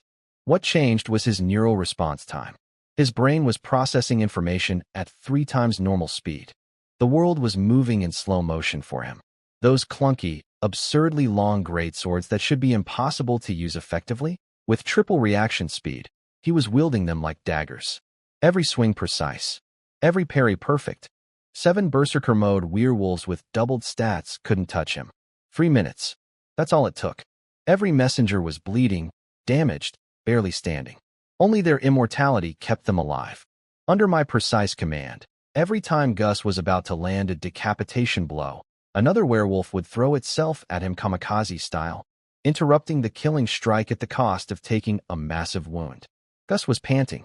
So cautious? You won't even show yourself? He spun again, bisecting 3 wild wolves that tried to sneak up behind him. Sunan. Or, do you not even consider me worth facing personally? Oh, Gus. You want me to show up? Fine. I walked calmly out from behind the burning barracks. The 7 messengers pulled back. I faced him directly. Interesting. The storm prayer trades stamina for neural acceleration. About triple your normal reaction speed. Very costly on your body, though. His eyes widened slightly. I'd figured out his ability in 3 minutes of observation. How many types of storm prayer do you have, Gus? Then I twisted the knife. By the way, you swore loyalty to me before the storm god. Using a divinely granted ability against your own sworn lord? Isn't that blasphemy? The look on his face was delicious. Because I was right.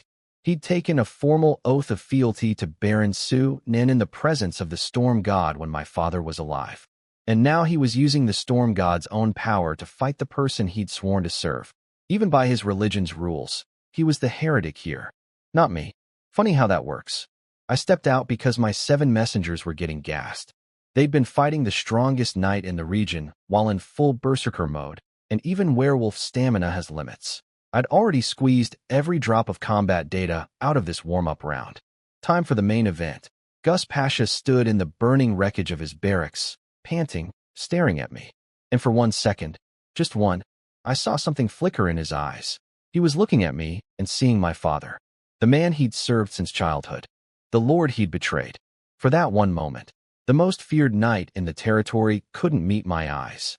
Sunan, I underestimated you. Then, because apparently near-death experiences make people chatty, he gave me a full technical breakdown of his own abilities.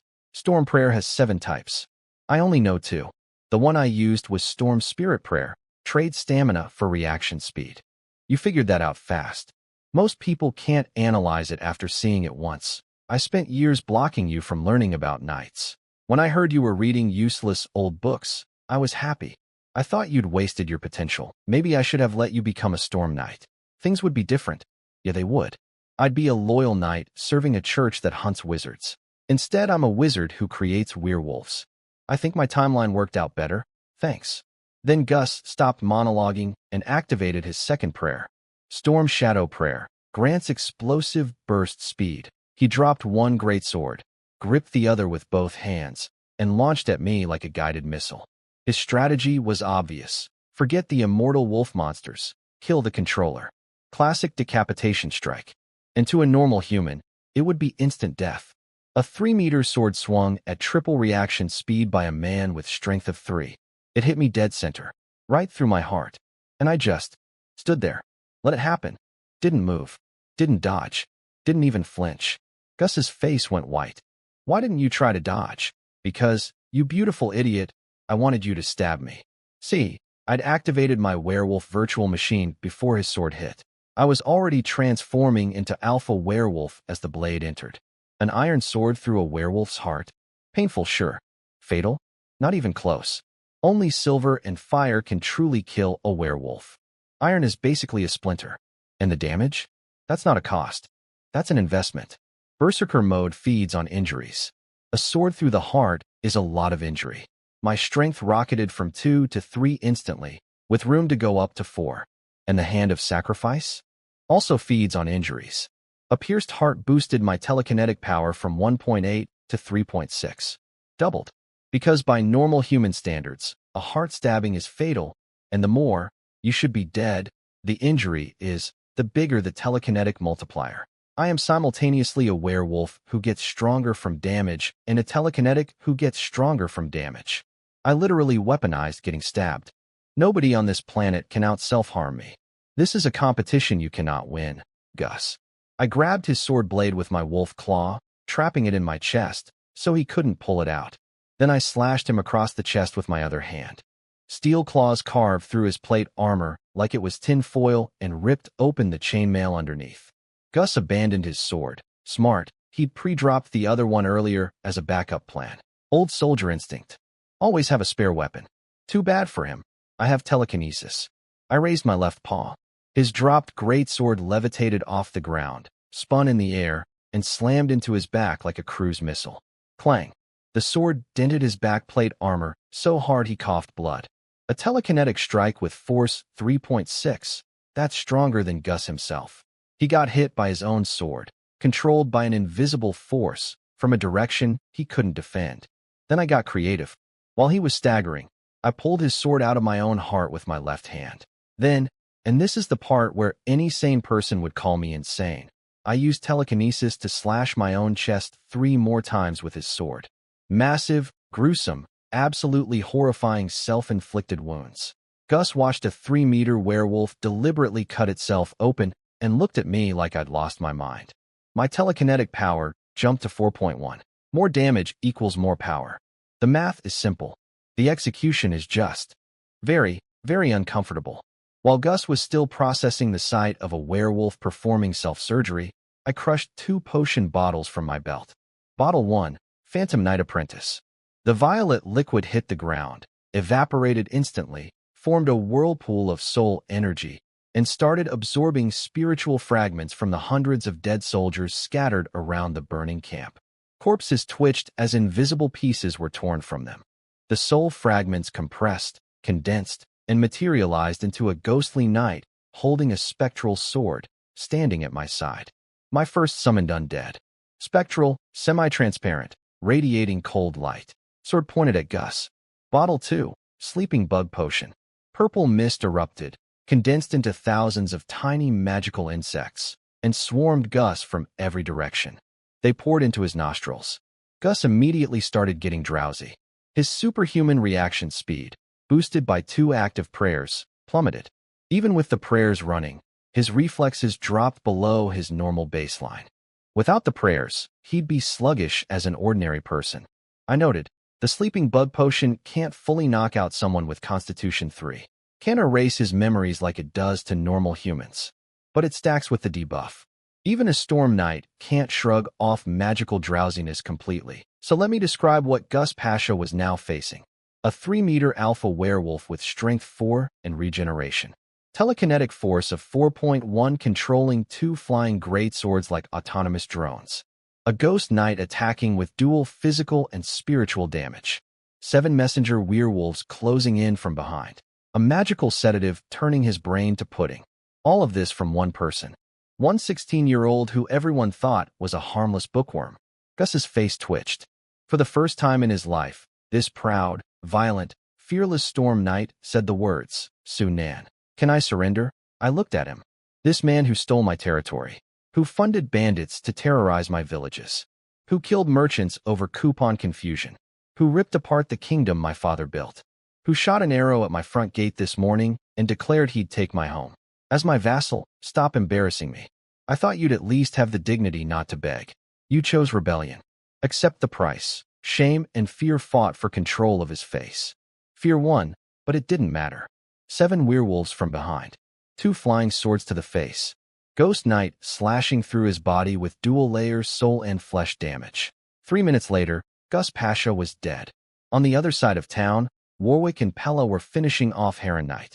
The weaker of the 2 knights, surrounded by 5 messengers, 2 greater werewolves in full berserker, strength 4 each, plus 2 sleeping bug potions, and a summoned phantom knight tanking his attacks. Heron never stood a chance. Warwick, the 83-year-old butler who almost died on a stretcher 6 months ago, personally ripped out Heron's heart. He stood there holding it, looking at the sky, probably thinking about all those years he spent helpless while traitors tore apart everything his master built. Not anymore. Smart brain. Analyzed the Phantom Knight's performance. The Phantom Knight apprentice showed insufficient durability, nearly destroyed by a full Storm Knight's attacks. Improvement options.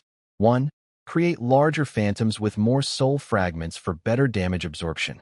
2. Design a defense-only phantom variant. 3. And this is interesting. The data from Storm Prayer analysis suggests it may be possible to teach phantoms to pray. Wait. What? Are you suggesting I make my ghost summons worship the storm god to get prayer buffs? My AI chip just proposed scamming a god. Teaching fake ghosts to pray to a deity they don't believe in. Stealing divine power boosts for summoned constructs made of dead people's soul fragments. That's not wizardry. That's cosmic fraud. I frowned for about 2 seconds. Then I filed it under Future Projects. 2 knights dead. Both hearts collected. Maple Leaf Town conquered. Barony reunified. 6 months ago, I was a broke teenager with 2 dogs and 6 farmers with pitchforks.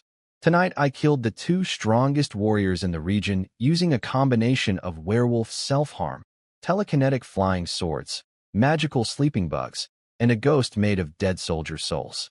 And apparently my next research project is identity theft against a god.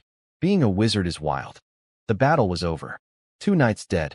Maple Leaf Town conquered. Time to do paperwork. The least glamorous part of being a medieval warlord. I sent Warwick to the town council hall to take over government administration. Robert got the job of calming down the townspeople who had just woken up to discover their entire military garrison was on fire and their 2 knights were dead. Pella arrested the former mayor, that sniveling coward who started this whole mess by hiring bandits to beat up my butler. Then I sent word for all the guild leaders and merchants hiding at my castle to come back. Their town was under new management. Specifically, old management. The original management. Me. Tomorrow morning I'd publish official decrees under my authority as Baron Peter. All of Gus Pasha's stupid laws are cancelled. Commercial freedom is restored. Nobody's getting randomly murdered for coupon disputes anymore. Maple Leaf Town is a golden goose. You don't manage a golden goose. You feed it and collect eggs. Gus Pasha tried to control it with an iron fist and nearly killed the goose in 6 months. I wouldn't make the same mistake. Light touch. Let the merchants do merchant things. Collect taxes. Everyone's happy. I ordered my 12 werewolves and 2 phantom knights to start putting out the fires. Can't have my newly reconquered commercial hub burn to the ground on night 1. Bad optics. Then came the real victory lap. Looting. 2 full Storm Knight hearts. Gus Pasha's and Heron's. These were premium research materials. Full knights are rare. They're basically walking feudal institutions, each with territory and armies. You don't get to harvest their organs every day. Plus, 3 more knight attendant hearts from their retainers. Total haul, 5 hearts. The AI was going to have a feast of data. Super Werewolf Potion and Ghost Series upgrades were about to jump forward dramatically. But the hearts weren't even the main prize tonight. The main prize was the library. I walked into Maple Leaf Town's library still covered in blood, gore dripping from my clothes, probably smelling like a slaughterhouse that caught fire. The library guard had already fled. Smart man. Inside, I found several scholars who'd been pulling an all-nighter, copying manuscripts by lamplight. They hadn't even noticed the war happening outside. Academics. Gotta love them. They all turned to stare at the blood-soaked teenager who just walked into their quiet study space and started speed-reading their books. One brave scholar approached me with a glass oil lamp. "Hello, sir. I'm Edward Yordanoff from the Royal Academy in Storm Fortress. I discovered this lovely library on a visit to my hometown. May I ask, what happened outside?" I didn't answer. I was reading. He stood there awkwardly. Not because I was being rude. The man genuinely felt like he was being rude for interrupting someone so clearly absorbed in books. My spirit power above 10 apparently creates a natural aura that makes intellectually sensitive people gravitate toward me. Wizards are scholars at their core, and scholars can sense a kindred spirit. When I finished the book, I looked up. "Don't worry, everything's fine. I'm Sunan Peter, Baron and Lord of this territory and Maple Leaf Town. This was just a small rebellion. It's been handled. You're safe now, and you'll be safer going forward. Welcome to Maple Leaf Town. Now please don't interrupt me again." We all came to the library for the same reason. I turned and walked to the next bookshelf. Edward stared at my back with his mouth open. He'd just learned that a lord finished fighting an actual war, and his first stop afterward was the library. Not a victory feast. Not a bath. Not even changing out of his blood-soaked clothes. The library. He'd never met a nobleman who prioritized books over literally everything else, and it confused him in the most delightful way. Meanwhile, I was scanning shelves at maximum speed, the AI recording every page I flipped. This library was massive. My father had built it as the intellectual centerpiece of his planned expansion. He'd even imported books from the Peter family's main branch back in the Holy Empire. The man understood that knowledge was power, even if he never knew how much power. And sure enough, within the first bookshelf alone, I found more wizard traces. Tucked inside a dictionary, hidden as loose pages, was a fragmented account from 150 years ago in the Holy Empire. A boy drowned in a river. His family was preparing the funeral. Then an old woman appeared, examined the boy, and told them he wasn't dead. His soul had been stolen by a water spirit. She said she was a descendant of the ancient wizards, part of a wizard bloodline family living secretly among normal people. She destroyed the water spirit. The boy came back to life. When the family tried to find the old woman later to thank her, she'd vanished. Her home was an abandoned ruin that looked like nobody had lived there for decades. She'd fled overnight and used magic to disguise her former residence. The scholar who collected this account believed it was real. He theorized that wizard families remained hidden in the mortal world, carrying some kind of secret mission across generations. But the Storm Church found his research dangerous, burned most of his collection, and he barely managed to hide these few pages. So, wizard families, not just individual wizards who left 2,000 years ago. Some of them, or at least their descendants, stayed behind, living among normal humans, hiding from the church, generation after generation for 2 millennia. Doing what? Monitoring something? Fighting something in secret? Guarding against whatever sealed under the Hagia Sophia Cathedral? Or was the scholar just wrong? I didn't have enough information yet, but this changed everything. If wizard bloodline families existed in this world, then I wasn't just the first wizard in 2,000 years. There might be others. People carrying ancient wizard genetics, possibly even latent magical abilities, hiding in plain sight among the common population. People I could potentially find, recruit, learn from, or people who might find me first. Given that my castle apparently radiates visible dark magic to anyone with magical sensitivity, like that mysterious woman in the carriage who noped away from my territory months ago. Wait, was SHE one of them? A wizard descendant?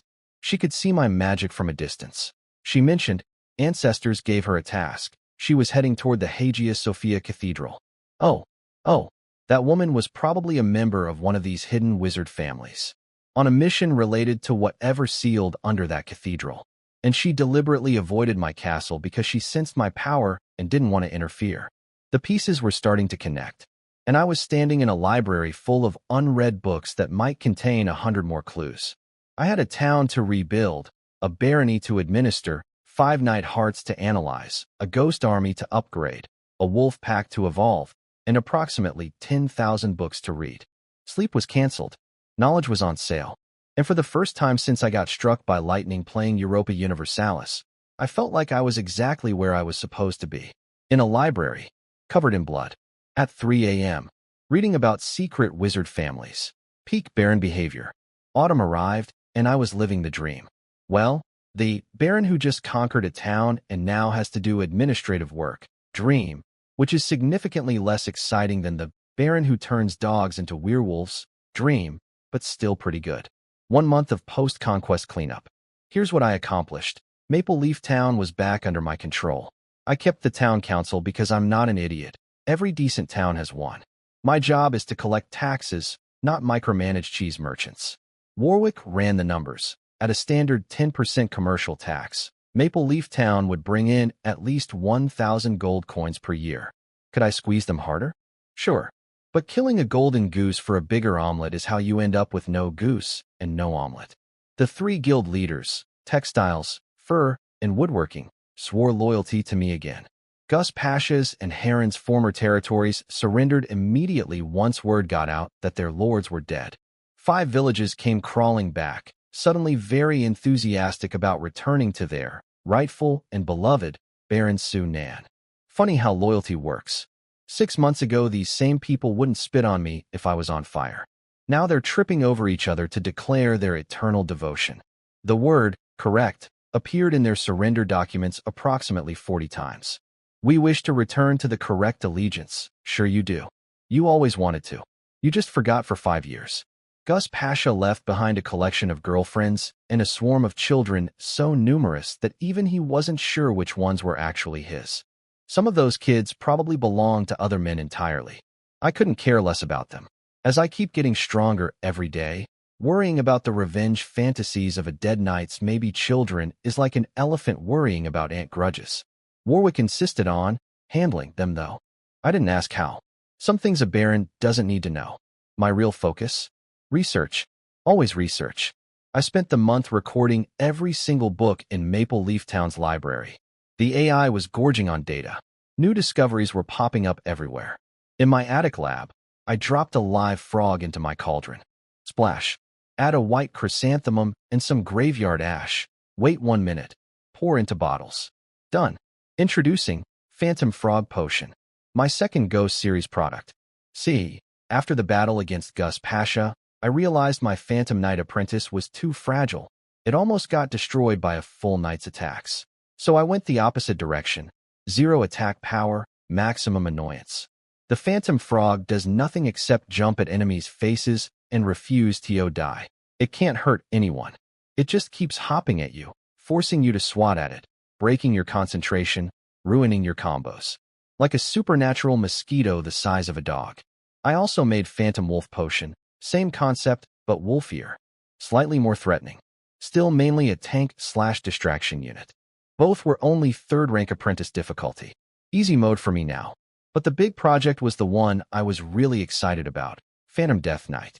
Using Gus Pasha's and Heron's Knight Hearts, combined with scattered necromancy fragments I found in the library, the AI was designing a potion that would summon a permanent ghost knight with full Storm Knight power levels. Not a temporary summon that dissolves after one fight. A permanent undead warrior that sticks around. And it would have a special necromantic ability called Soul Return, reverse-engineered from the library's undead magic references. Whatever that meant, it sounded cool and terrifying. Progress, 76%. Getting there. I also discovered a spell hidden in the library books called Rigidity Technique, except it was so badly documented, probably written by a wizard descendant who half remembered their grandmother's stories, that it was completely unusable as an actual spell.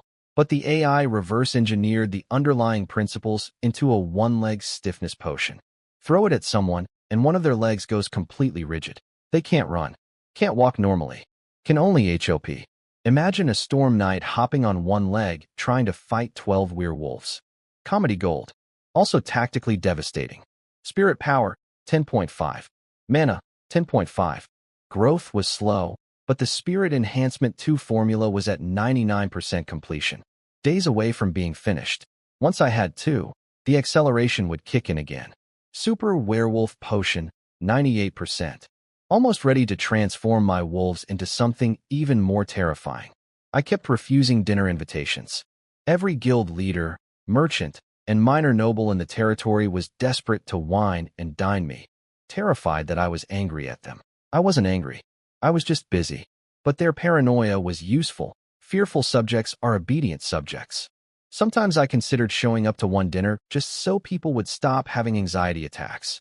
But then I'd find another interesting book and forget about socializing entirely. Then Warwick brought me something that made me raise an eyebrow. Letters. Correspondence between the late Gus Pasha and the Duke of Salonika, the most powerful lord in the entire Storm Kingdom, a man who openly disrespected the royal family. The Duke was using Gus to control Maple Leaf Town's trade routes, Warwick explained. He might already know Gus is dead. I took the letters casually. The Duke was far away. He couldn't openly attack a fellow kingdom lord without destroying his political reputation. He had his own enemies, the Crown, the northern barbarian chieftains. He wouldn't start a war over one dead pawn in a backwater barony. And honestly, if he did want to send trouble my way, I could always use more test subjects. And more knight hearts. I rubbed my forehead. Something had been nagging at me lately. A feeling I was overlooking something. Couldn't put my finger on it. Then, somewhere I didn't know about, in a poor farming village on the border of the neighboring Simon Barony, something very bad was happening. A farmer heard a knock at his door, opened it. Nobody there. Then a voice spoke from behind him. Inside his house. I've come from very far away, looking for someone. I'm looking for Baron Peter's son. His name should be Sunan Peter. Do you know him? He owes me something. His father stole something from my family, and nobody has returned it yet. Cold crept up the farmer's spine. I see. You don't know him. And that was it. Whatever, whoever, that was, it was getting closer to my territory. Remember my dad? The guy who went to war, stumbled into a cursed ancient tomb, came back rotting alive, and died babbling about stolen treasure and curses on his descendants? Yeah, whatever was in that tomb. It might be coming to collect. And here I was, sitting in my attic, worried about frog potions and dinner invitations, while something from my father's past was knocking on doors in the countryside, asking about me by name. That nagging feeling I couldn't identify? I think my subconscious was trying to tell me something. Something is coming. And for once, it's not something I created. I read through the letters Warwick found hidden under the floorboards of Gus Pasha's manor. The man had actually copied his own outgoing letters and stored them with the incoming ones, like a medieval backup drive, hidden in an unused room under the floor tiles. Warwick only found them because he's the most thorough butler in existence. The man would find a needle in a haystack, then organize the haystack by straw length. The correspondence was between Gus and the Duke of Salonika, the most powerful lord in the entire Storm Kingdom. And the Duke had been playing Gus like a fiddle. Your abilities are being wasted serving a child. I want to see you in a higher political position. Your family served the Peters for generations, but that doesn't mean your generation. Can't change things. Your loyalty to that boy is so pathetic that even the storm god would feel sorry for you. I rolled my eyes so hard they almost fell out. So that's why Gus's ego inflated like a balloon. Some old duke had been whispering, "You're special. You deserve more," into his ear for years. Classic manipulation. The Duke wanted Gus to seize Maple Leaf Town, become a traitor lord with no allies, and then the Duke would swoop in as his only protector. Basic political puppet scheme. Chapter 1 of How to Control Idiots. Gus probably knew he was being played, hence the backup copies as potential blackmail. But he went along with it anyway because his ego was bigger than his brain. The Duke needed Maple Leaf Town's money by end of autumn to pay back military loans he took from some Western banking republics. He'd borrowed a fortune supposedly to fight the Bulgarian butcher, barbarian chief up north, but his territory isn't even near the northern border. The capital sits between him and the barbarians. So what does a duke need a massive army for when someone else's territory is the actual buffer zone? He's not building an army to defend the kingdom, I muttered. He's building it to take the kingdom. The Storm Kingdom is basically a gang of armed robbers who conquered foreign territories 60 years ago and divided the loot. The king isn't a real king. He's just the lead robber. The Duke of Salonika is the king's father-in-law. They married for alliance purposes. And now daddy-in-law was assembling a private army big enough to make the king nervous. None of my problem, though. The duke was far away, couldn't openly attack a fellow lord without political suicide, and had way bigger fish to fry. If he wanted to come bother me over one dead pawn, I'd welcome the test subjects. I tossed the letters aside, not spending a single coin on his debts. He can wait until spring, summer, or the heat death of the universe. 0 gold for him. After a quick lunch, creamy mushroom soup, honey milk bread, 3 kinds of meat, chicken broth sauce, actual good food because I'm not broke anymore. I headed to the attic for the main event. Warwick, post werewolf guards around the attic. Nobody bothers me this afternoon. I'm going to the secret world. I closed my eyes, found that mental doorway, pushed my mana through, and stepped into the other side. The secret world's permanent full moon was brighter than last time. The Wolfsbane wasteland had grown by about 1/5. My territory was literally expanding as my power increased. The mist was being pushed back by my growing magical presence. More of the Grey Tomb Cemetery's ruined castle complex was visible now, peeking out from the receding fog. But the moment I arrived, I heard fighting. On the edge of my wasteland, or my 2,000-year-old soul construct guardian, was getting his butt kicked by a giant spider. Not a normal spider. A tank-sized, 8-legged monstrosity with no eyes. Where its eyes should have been was just smooth gray skin. Like someone designed a spider and forgot the face. Absolutely horrifying. Or the guy whose combat power far exceeded anything I could handle was losing. Sunan, help me, he shouted while blocking a leg strike with his scythe. This spider hard counters me. In the secret world, all my attacks become spiritual energy. But this thing ETS spiritual energy. Everything I throw at it makes it stronger. Then he dropped a lot of new information while dodging spider legs. This creature is from an energy world, a completely different dimension. Someone in the physical world, some crazy cultist, performed a ritual to summon an energy world overlap. When energy worlds bleed into the physical world, it creates mutations there. And those mutations reflect into the secret world too. Energy worlds are not spiritual, not physical. They're a third type of reality where energy controls both mind and matter. These creatures play by completely different rules. 2,000 years ago, only the most insane twisted cultists would summon energy world overlaps. The wizards spent enormous effort trying to prevent exactly this. And now someone's doing it again. So let me get this straight. While I was reading letters and eating mushroom soup, some lunatic somewhere near my territory was performing reality-bending rituals to merge our world with an alien energy dimension, and the byproduct was a blind tank spider invading my personal spiritual realm. Remember that terrorist attack in Maple Leaf Town? The one where the attacker kept saying another person inside him did it? And the cultist activity reports? Yeah, I think I found the source. Someone out there was doing serious interdimensional evil, and it was leaking into my secret world backyard. I pulled out 2 potion bottles. 1 phantom frog, 1 phantom wolf. Perfect timing for a field test. Step back or, I got this, or leaped away with visible relief. Be careful, Sunan. Energy creatures are unlike anything you've fought. They're not spiritual or physical, they're something else entirely. Another world's rules, a blind spider the size of a car that eats soul energy and comes from an alien dimension that operates on completely different physics. Against a teenager with a frog ghost and a wolf ghost. You know what? I've faced worse odds. Probably. Maybe. Actually, no, this might be new. Let's find out what energy creatures taste like.